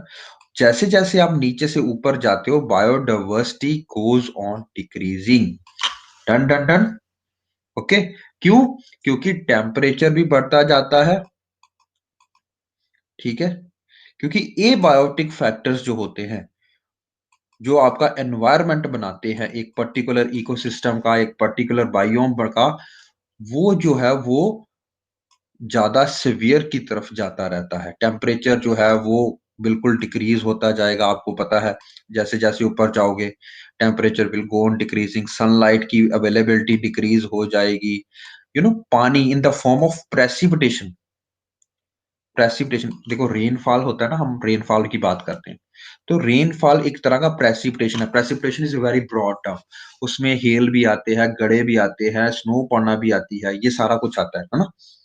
तो प्रेसिपिटेशन का होना भी बहुत जरूरी है, तीन चीजों का होना बहुत जरूरी है, टेम्परेचर, सनलाइट एंड प्रेसिपिटेशन। अगर ये तीन फैक्टर्स कम होते जा रहे हैं एज, क्योंकि ये तीनों फैक्टर्स कम होते हैं as you move down from equator to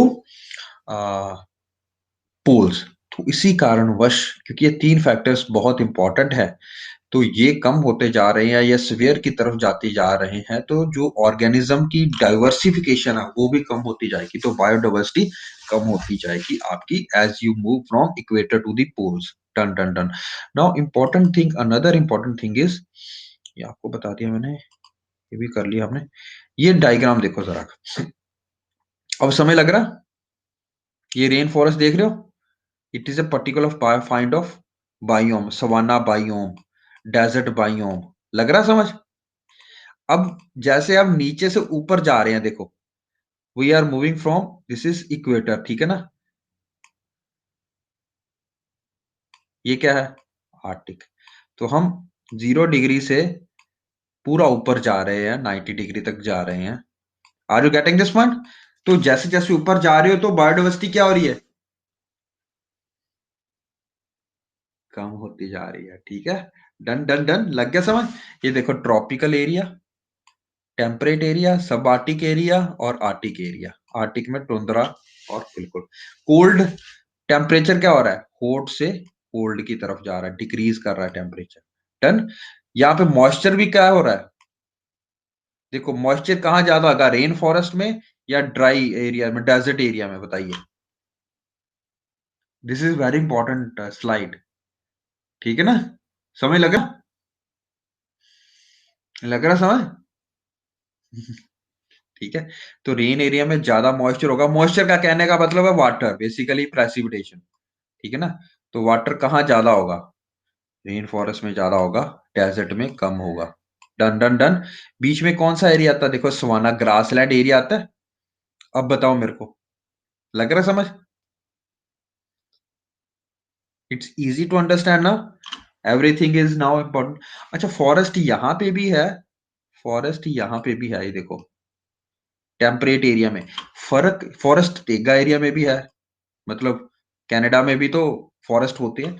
फर्क क्या है, देखो टेम्परेचर के हिसाब से फर्क पड़ जाता है, क्योंकि यहाँ पे बर्फ ज्यादा पड़ती है, प्रेसिपिटेशन यहाँ पे किसकी फॉर्म में है, यहाँ पे बर्फ की फॉर्म में प्रेसिपिटेशन है। तो बर्फ, अगर ऐसे दरख्त होंगे वहां पे, ट्रॉपिकल एरिया वाले या टेम्परेट एरिया वाले, तो बर्फ उसके ऊपर जम जाएगी, तो दरख्त तो खराब हो जाएगा, है ना, टूट जाएगा। तो बर्फ ना जमे तो वो त्रिकोणीय बनते हैं, ये अडेप्टेशन है, ये अडेप्टेशन है, ठीक है ना, समझ गए। जो एक ऑर्गेनिज्म को उसके एनवायरनमेंट में रहने में हेल्प करती है, अडेप्टेशन। Done done done. अब बोलो सर और क्या अडेप्टेशन की एग्जांपल बताओ। अच्छा, मछलियां देखी आपने, मछलियां, मछलियां की जो बॉडी होती है ना, एक तो वो पिचकी होती है, हमारी जो बॉडी पूरी फॉली हुई है ना, उनकी बॉडी पिचकी होती है ऐसे करके, और उनको अगर आप मछली को हाथ लगा के किसी ने कभी देखा हो तो बहुत ज्यादा स्लिपरी होती है, देखा कभी। वो कौन से मतलब उनकी अडेप्टेशन ये वाली क्या है, वो पानी में रहने के लिए समर्थ है, वो एयर में रहने के लिए नहीं बनी है, फिसल जाती है, ऐसी ऐसी ऐसी। Done done done. Okay, you understand the sense. Another important thing is, जिस हिसाब से ये ट्रांजिशनल एरिया है, सावाना लैंड वॉर और टेम्परेट ग्रासलैंड्स, देखा, सवाना में आपके पास अभी छोटे छोटे दरख्त हैं, ये देख रहे हो। आई एम नॉट श्योर कि बहुत बड़ा नहीं मैं करके दिखा सकता, late me clear this out and let me make you understand this. Okay, let me enlarge the area, दिख रहा अभी बेटा, ध्यान दे। ये आपके पास ग्रासलैंड एरिया में दरख्त है, यहाँ पे वो भी नहीं है, प्रॉपर ग्रासलैंड्स है यहाँ पे, टेम्परेट रीजन्स, तेगा में तो होता ही नहीं, ठीक है ना, और तुंद्रा में देखो और बिल्कुल खत्म हो गया काम। Are you getting this point. तो डेजर्ट एरिया यहाँ पे भी पाया जाएगा, यहाँ पे भी पाया जाएगा, यहाँ पे आपको कोल्ड डेजर्ट पाया जाएगा। यहाँ पे हॉट डेजर्ट नहीं होते, कोल्ड डेजर्ट होते हैं। आपने सुना होगा Ladakh is a cold desert. अच्छा अच्छा, देख लिया, दैट्स गुड। समझ लगा कुछ? आज सिर्फ इंट्रोडक्शन क्लास ली है, ये सब समझाने के लिए आपको, ताकि आपको समझ लग जाए कि भैया इसी तरह से हमने आगे वाला भी पढ़ना है। ये इजी है। You will get to know कि भैया सब कुछ कनेक्टेड है भैया। ठीक है। तो अगर कोई भी चीज डिस्ट्रॉय हो रही है तो उसका इकोलॉजिकल इंपॉर्टेंस, उसका कोई जो फंक्शन है वो डिस्ट्रॉय हो रहा है, एक इकोसिस्टम। Done done done. अब यही चीज को थोड़ा इस तरह से समझने की कोशिश करो। ये देखो, levels of ecological organisation. Levels of ecological organisation में आपके पास बायोम की डेफिनेशन दी है यहाँ पे, देखो, है ना? ठीक है। A large community unit characterized by a major vegetation type and associated fauna and flora found in a specific climatic region is known as biome। ये डेफिनेशन बहुत इंपॉर्टेंट है, NIOS के वेबसाइट से ली गई है। ठीक है, नोट से ली गई है। और बायोम्स में हम यूजुअली जो बात करते हैं टेरेस्ट्रियल एरियाज की बात करते हैं हम इसमें। ठीक है। एक्वाटिक सिस्टम्स जो है वो फर्दर डिस्टिंक्ट लाइफ जोन्स में बेसिस में, सैलिनिटी के बेसिस में फर्दर डिवाइड करते हैं हम। पर इसमें बायोम्स में हमने क्या याद रखना है कि वेजिटेशन की टाइप जो होती है, मेजर वेजिटेशन की टाइप होएगी, और वहां पे एनिमल्स पाए जाएंगे। जैसे आपको पता है कि डेजर्ट में कौन से एनिमल पाए जाएंगे, डेजर्ट में कौन सी वेजिटेशन पाई जाएगी, और एक पर्टिकुलर क्लाइमेटिक रीजन में पाई जाएगा हुआ है। ठीक है ना, क्लाइमेटिक रीजन। तो अगर आप ये वाला मैप देख रहे हो इंडिया का, लेट मी शो यू। ठीक है, ये वाला, are you seeing this thing?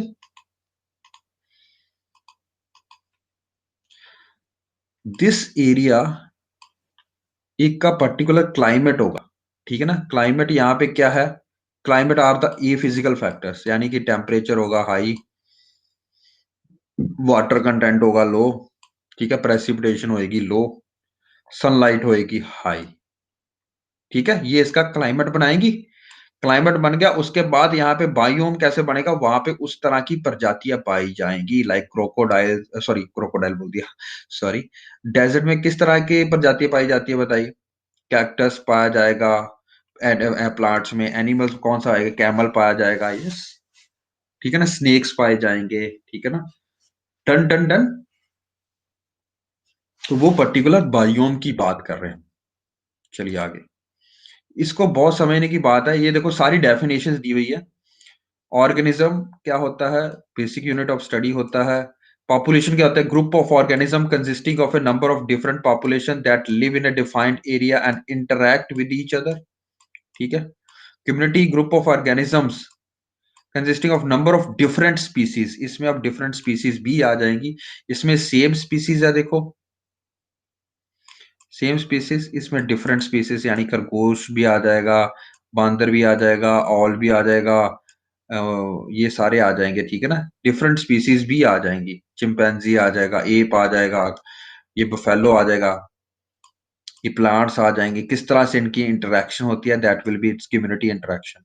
Ecosystem में क्या आता है, इसमें एनवायरनमेंट भी आ जाता है। इसमें आपस में इंटरेक्शन देखनी है हमने। ठीक है ना, हाउ, जैसे बांदर है ये दरख्त के ऊपर रहता है, या ऑल है ये किसके ऊपर रहता है, ये क्या फंक्शन करता है एक इकोसिस्टम में। ठीक है ना, इकोसिस्टम में जो फंक्शन करता है इसमें एबायोटिक कंपोनेंट्स भी आ जाते हैं, जैसे कि इकोसिस्टम में अब आपके पास ये आ जाएगा, ये देखो, ईगल आ जाएगा। ठीक है ना, ये बहुत सारी प्रजातियां आ जाएंगी, फॉरेस्ट आ जाएंगे, न्यूट्रिएंट साइक्लिंग आ जाएगी सारी की सारी। अभी एग्जांपल दी थी ना न्यूट्रिएंट साइक्लिंग की आपको, है ना, कार्बन साइक्लिंग की। तो न्यूट्रिएंट साइक्लिंग ए बायोटिक कंपोनेंट्स इसका आपका इकोसिस्टम में आ जाएगा। ये सारा कहाँ होता है, बायोम में होता है। ठीक है, बायोम कहाँ पे होता है, बायोस्फीयर में। Done done done, you understand this concept? चलें आगे। इकोसिस्टम में न्यूट्रिएंट साइक्लिंग आ जाएगी, देखो क्लाइमेट आ जाएगा, एनर्जी फ्लो आ जाएगी। ठीक है, इसमें आ जाएगा कि अगर शेर है वो इसको खाता है, ठीक है ना, क्यों ये इसको, तो क्या इंटरेक्शन हो रही है, ठीक है ना, प्रेडेशन हो रहा है, म्यूचुअलिज्म हो रहा है, कमेंसलिज्म हो रहा है, ये हम पढ़ेंगे आगे जाके। Done done done. Now we need to understand one thing मोर,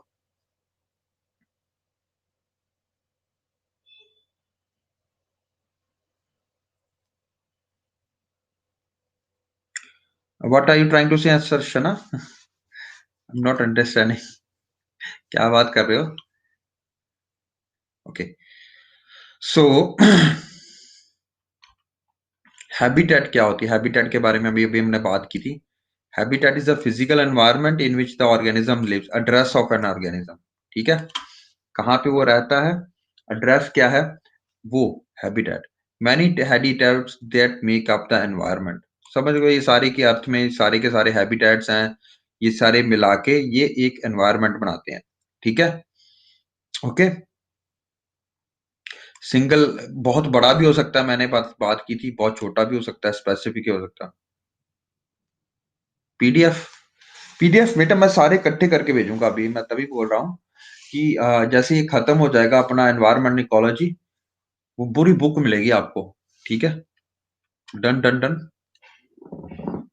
तब तक के लिए अपने पास स्क्रीनशॉट लेते रहो बस। ठीक है, okay okay okay okay. Now we move on to important things. ये बहुत ज्यादा जरूरी है हैबिटेट एंड ऑर्गेनिज्म के बारे में जानना। अभी हम ऑर्गेनिज्म लेवल से स्टार्ट कर रहे हैं बेटा, we are starting at the level of organisms. ठीक है, केमिस्ट्री की आज कर देता हूँ।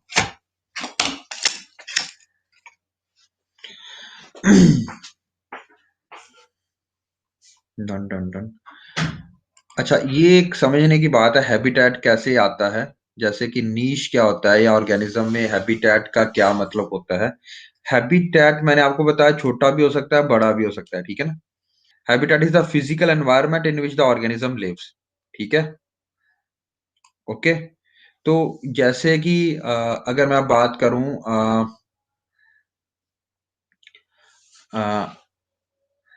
अगर मैं बात करूं टाइगर की, है ना, तो विच डू यू थिंक कि वो किस एरिया में रह सकता है, इसमें कौन से हैबिटेट में रह सकता है वो?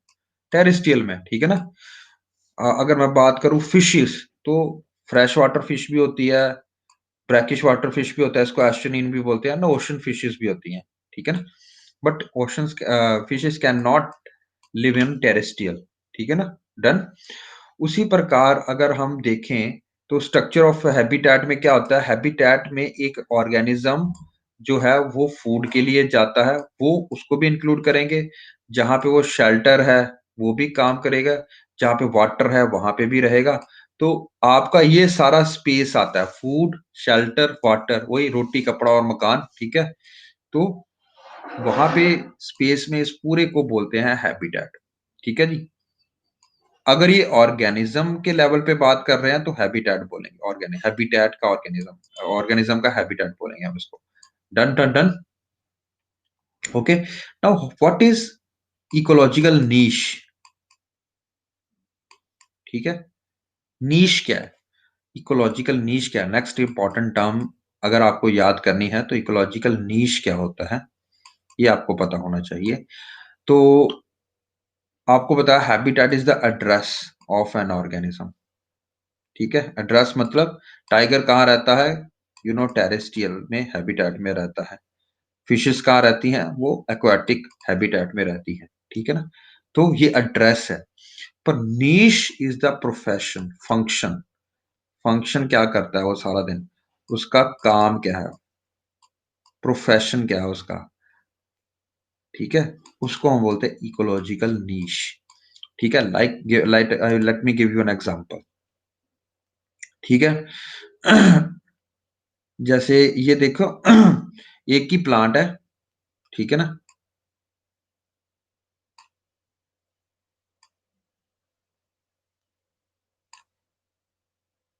प्लांट तो एक ही है। ठीक है, अब इसके ऊपर जो लगे हुए हैं, ठीक है, हैबिटेट अगर आप बोलो कि हैबिटेट क्या है, लेसबग का, शॉर्ट मूथ लार्वा का, इनका, और रूट फीडिंग वाइट ग्रब्स का। ठीक है ना, ये सारे के सारे क्या है, एक ही प्लांट के ऊपर लगे हुए हैं, इनका हैबिटेट क्या, एड्रेस क्या है, सबका सेम है। ठीक है ना, हैबिटेट इज सबका same. Are you getting this बेटा एवरीवन? हैबिटेट सेम है, एड्रेस सेम है, but they have different ecological niche. कहने का क्या मतलब है, कुछ जो कीड़े हैं वो पत्तों को लगते हैं, कुछ जो कीड़े हैं वो टहनियों को लगते हैं, कुछ जो कीड़े हैं वो मेन स्टेम को लगते हैं, कुछ जो कीड़े हैं वो रूट को लगते हैं, एक ही प्लांट की। यस, ठीक है ना। तो they have the same address but different ecological niche. इसको नीचे मत पढ़ो, ठीक है, नीश पढ़ो, अंग्रेज बनो थोड़े, नीश। ओके, तो the functional characteristics of species in its habitat is refer to as niche. Function, उसी हैबिटेट में वो कौन सा फंक्शन कर रहा है, कौन सा प्रोफेशन कर रहा है, क्या काम कर रहा है, दैट इज इकोलॉजिकल नीश। क्या एक ऑर्गेनिज्म शेयर कर सकता है हैबिटेट? यस। क्या एक ऑर्गेनिज्म शेयर कर सकता है niche? No. That is very important statement. Yes, ठीक है ना, ये समझ लगी। The term niche means the sum of all the activities and relationship of a species by which it uses the resources of its habitat for its survival and reproduction। ठीक है, तो आपके एवोल्यूशन ही इस तरह से होगा कि लेस बग जो होगा वो पत्तों के ऊपर ही लगेगा जाके, शूट जो है वो शूट के लिए अलग से एक और कीड़ा आ जाएगा, ठीक है, स्टेम के लिए अलग से कीड़ा आ जाएगा, ठीक है, रूट के लिए अलग से कीड़ा आ जाएगा, पत्तों के लिए अलग से कीड़ा आ जाएगा, ठीक है ना। ये तीनों का हैबिटेट सेम है बट इनका काम करने का तरीका अलग अलग है, ठीक है जी, काम करने का, फंक्शन का, प्रोफेशन का, ये प्रोफेशन इनका अलग अलग है, ठीक है। Niche is a unique for species, हर एक स्पीसीज का नीश डिफरेंट होता है। They can share the same habitat but different niche. Okay. No two species, then this is very important. No two species in a habitat can have the same niche. ठीक है? This is because if the two species occupy the same niche level, they will compete with each other until the one is displaced. ठीक है? Done done done. Suppose क्या हुआ कि ये जो shoot पे लगता है या ये जो स्टेम पे लगता है एक कीड़ा, यहाँ पे इसका भी यही है, और ये जो मोथ ये जो शूट लावा मोथ है ये भी यहाँ पे लगना शुरू हो गया, ये यहाँ पे नहीं लगता, तो क्या होगा, इन दोनों में कंपटीशन आ जाएगा, इसमें और इसमें कंपटीशन आ जाएगा। जब ये कंपटीशन तब तक रहेगा जब तक कि एक दूसरे को मार नहीं लेते हैं। Done done done. तो ये तब तक रहता है, इकोलॉजिकल नीश रहता है, ठीक है। डन डन डन, लगा समझ ना। तो इकोलॉजिकल नीश जो होता है वो डिफरेंट हो सकता है। अच्छा, एक और एग्जांपल है, कॉमन आपको ट्रिविया बताता हूँ, बहुत इजी होता है ये। आप कॉमन जो डिस्कवरी चैनल पे भी देखते होगे, होता क्या है, जो शेर होता है, लॉयन होता है, टाइगर, शेर मतलब basically lion in tropical savanna areas, ठीक है ना। तो लॉयन टॉप कार्निवोर है, ठीक है ना। तो that is the top carnivore here. Top carnivore मतलब ओमनीवोर है, वो सबसे ऊपर है। जो शेर होता है ना, they usually kill, you know, herbivore को खाते हैं, but they usually kill carnivores, other carnivores, like ये ना लेपर्ड के बच्चों को मार देते हैं। और शेर जो होते हैं ना, ये जो लायन होता है, ये लेपर्ड हो गया, चीता हो गया, इन सबको बच्चों को मार देता है। उसने खाना नहीं है कभी उनको, बट मार देता है। Why do you think that they do this thing?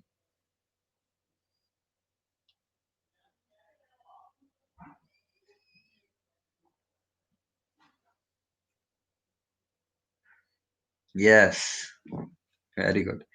हाँ, balance and for food, yes. तो what lions does is basically, ये करते क्या है देखो, चेक करने का काम करते हैं, हर एक की पॉपुलेशन कंट्रोल करते हैं। सपोज अब ये चीता जो होता है ना, चीता के पास बहुत स्पीड होती है, तो इसकी किल रेशियो अगर बात देखो कि इसको कितनी बार फूड मिलता है, तो 100 में से 50 बार तो ये सफल होता ही है ना। तो 50% प्रोबेबिलिटी है कि अगर ये मारने गया है तो ये सफल होगा, क्योंकि इसके पास स्पीड बहुत है। बट लॉयन बेचारा है थोड़ा मोटा ताजा, है ना, वो ज्यादा स्किल पे डिपेंड करता है। इसकी जो किल रेशियो होती है दैट इज ओनली 20%। मतलब 100 बार अगर मारने जाता है तो सिर्फ 20 बार उसको खाना मिलता है, ठीक है। तो इसकी रेशियो बहुत ज्यादा है, ये तो फल फूल जाएंगे। तो what lion does is it kills चीतास कब, तो उनके जो बच्चे होते हैं चीता के उसको मार देते हैं ताकि इनको प्रे बेस मिलता रहे, इनकी जो पॉपुलेशन है वो बनी रहे, उनके पास खाना आता रहे। Done done done. ठीक है। तो अगर ये सपोज दोनों में कंपटीशन उतना ज्यादा होगा, अगर दे शेयर द सेम इकोलॉजिकल नीश, तो कंपटीशन बहुत ज्यादा हाई होगा, तब तक रहेगा जब तक कि डिस्प्लेस नहीं कर लेता एक दूसरे को। ठीक है जी। Done done done. You understand this concept now? Let me clear this out for you.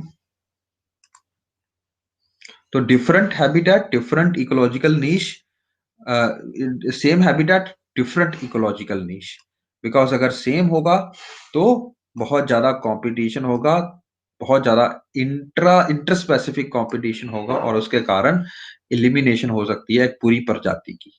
ठीक है। Done done done.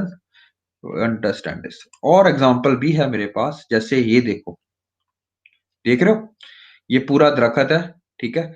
अब दरखत में जैसे हमारे यहाँ पे बिल्डिंग होती है, ग्राउंड माला होता है, ऊपर फर्स्ट लेवल होता है, सेकंड लेवल होता है, थर्ड लेवल होता है, फोर्थ लेवल होता है ना। इस तरह से बिल्डिंग होती है, हर जगह पे हम रह रहे होते हैं ना। तो इसी तरह से चिड़िया जो होती है उसका भी रैन बसेरा इसी तरह से होता है। कुछ जो चिड़िया वो यहाँ पे रहेगी, कुछ जो चिड़िया वो यहाँ पे रहेंगी, कुछ जो चिड़िया वो यहाँ पे रहेंगी। They share the same habitat, sorry, they share the same habitat but different ecological niche. ठीक है। Different ecological niche. Done done done. And what is the ecological niche of human beings? हम सब कुछ खाते हैं देखो। ठीक है। What is our ecological niche? We are everywhere, है ना।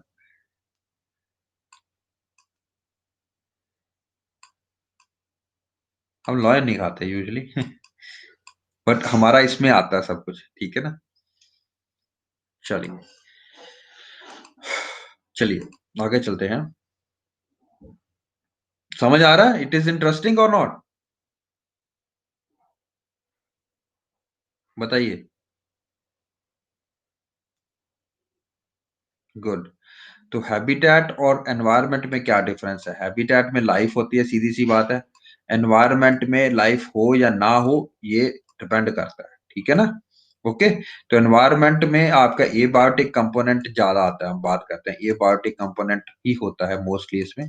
तो हो सकता है कि वो एनवायरनमेंट अगर ज्यादा फेवरेबल नहीं है, जैसे कि अगर आप लावा की बात करते हो, वोल्केनोस की बात करते हो, तो वहां पे कोई आपको प्रजाति देखने को नहीं मिलेगी। तो हो सकता है कि वो बहुत ज्यादा हॉट एनवायरनमेंट हो। तो एनवायरनमेंट बहुत तरह के हो सकते हैं। Yes. All habitats are environments but all environments are not habitats. Habitats में लाइफ होएगी, हमेशा याद रखना। एनवायरनमेंट में जरूरी नहीं है कि लाइफ हो।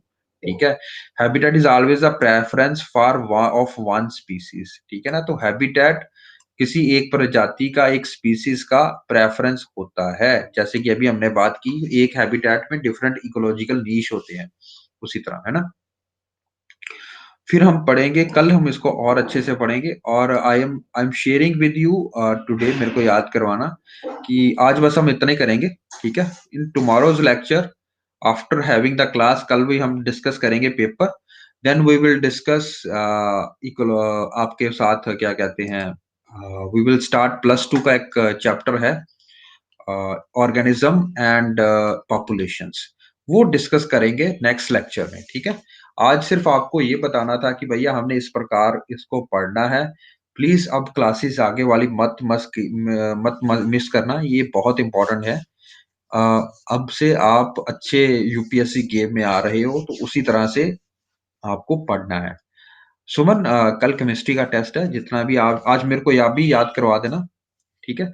अभी इसकी कोई बुक पढ़ने की जरूरत नहीं है, अगर आपने पढ़नी है तो मैं आपको बता रहा हूँ, एक चैप्टर दे रहा हूँ पढ़ने के लिए, चैप्टर वाइज पढ़ो, सीधी सी बात है। मैं आपको एक चैप्टर दे दूंगा, ठीक है, एनआईओएस का, एंड एक चैप्टर दे दूंगा आपका एनसीईआरटी का। शुरू के लिए ये पढ़ो, बहुत जरूरी है। आप बुक खरीदने की तरफ जाते हो, पढ़ते पढ़ते है नहीं हो कुछ, फिर वो कुछ नहीं फायदा उस चीज का। ठीक है ना। तो what we will do is, basically मैं आपको आज एक चैप्टर दूंगा, दोनों का 15-15, 20-20 पेज का नंबर है, चैप्टर है। Do study it. ठीक है। कल आपका टेस्ट है, पहले टेस्ट के लिए पढ़ो, टेस्ट दो, फिर मैं आपको कल ही इसके ऊपर एक दे दूंगा, ठीक है, चैप्टर्स दोनों, और you can start doing that. Okay बेटा, see you tomorrow. Okay, be prepare for the test. 8 बजे पूरे पहुंच जाना, 8 सवा 8 तक आपकी क्लास लग जाएगी। फिर एक बार लिंक चालू हो गया, फिर बाद में मत ज्वाइन करना, क्योंकि उसका कोई फायदा नहीं है, फिर वो टाइम निकल जाएगा आपके हाथ में, ठीक है। Be ready by 8:15। Test will start sharply at 8:15। Okay, done done done. Okay बेटा, बाय बाय।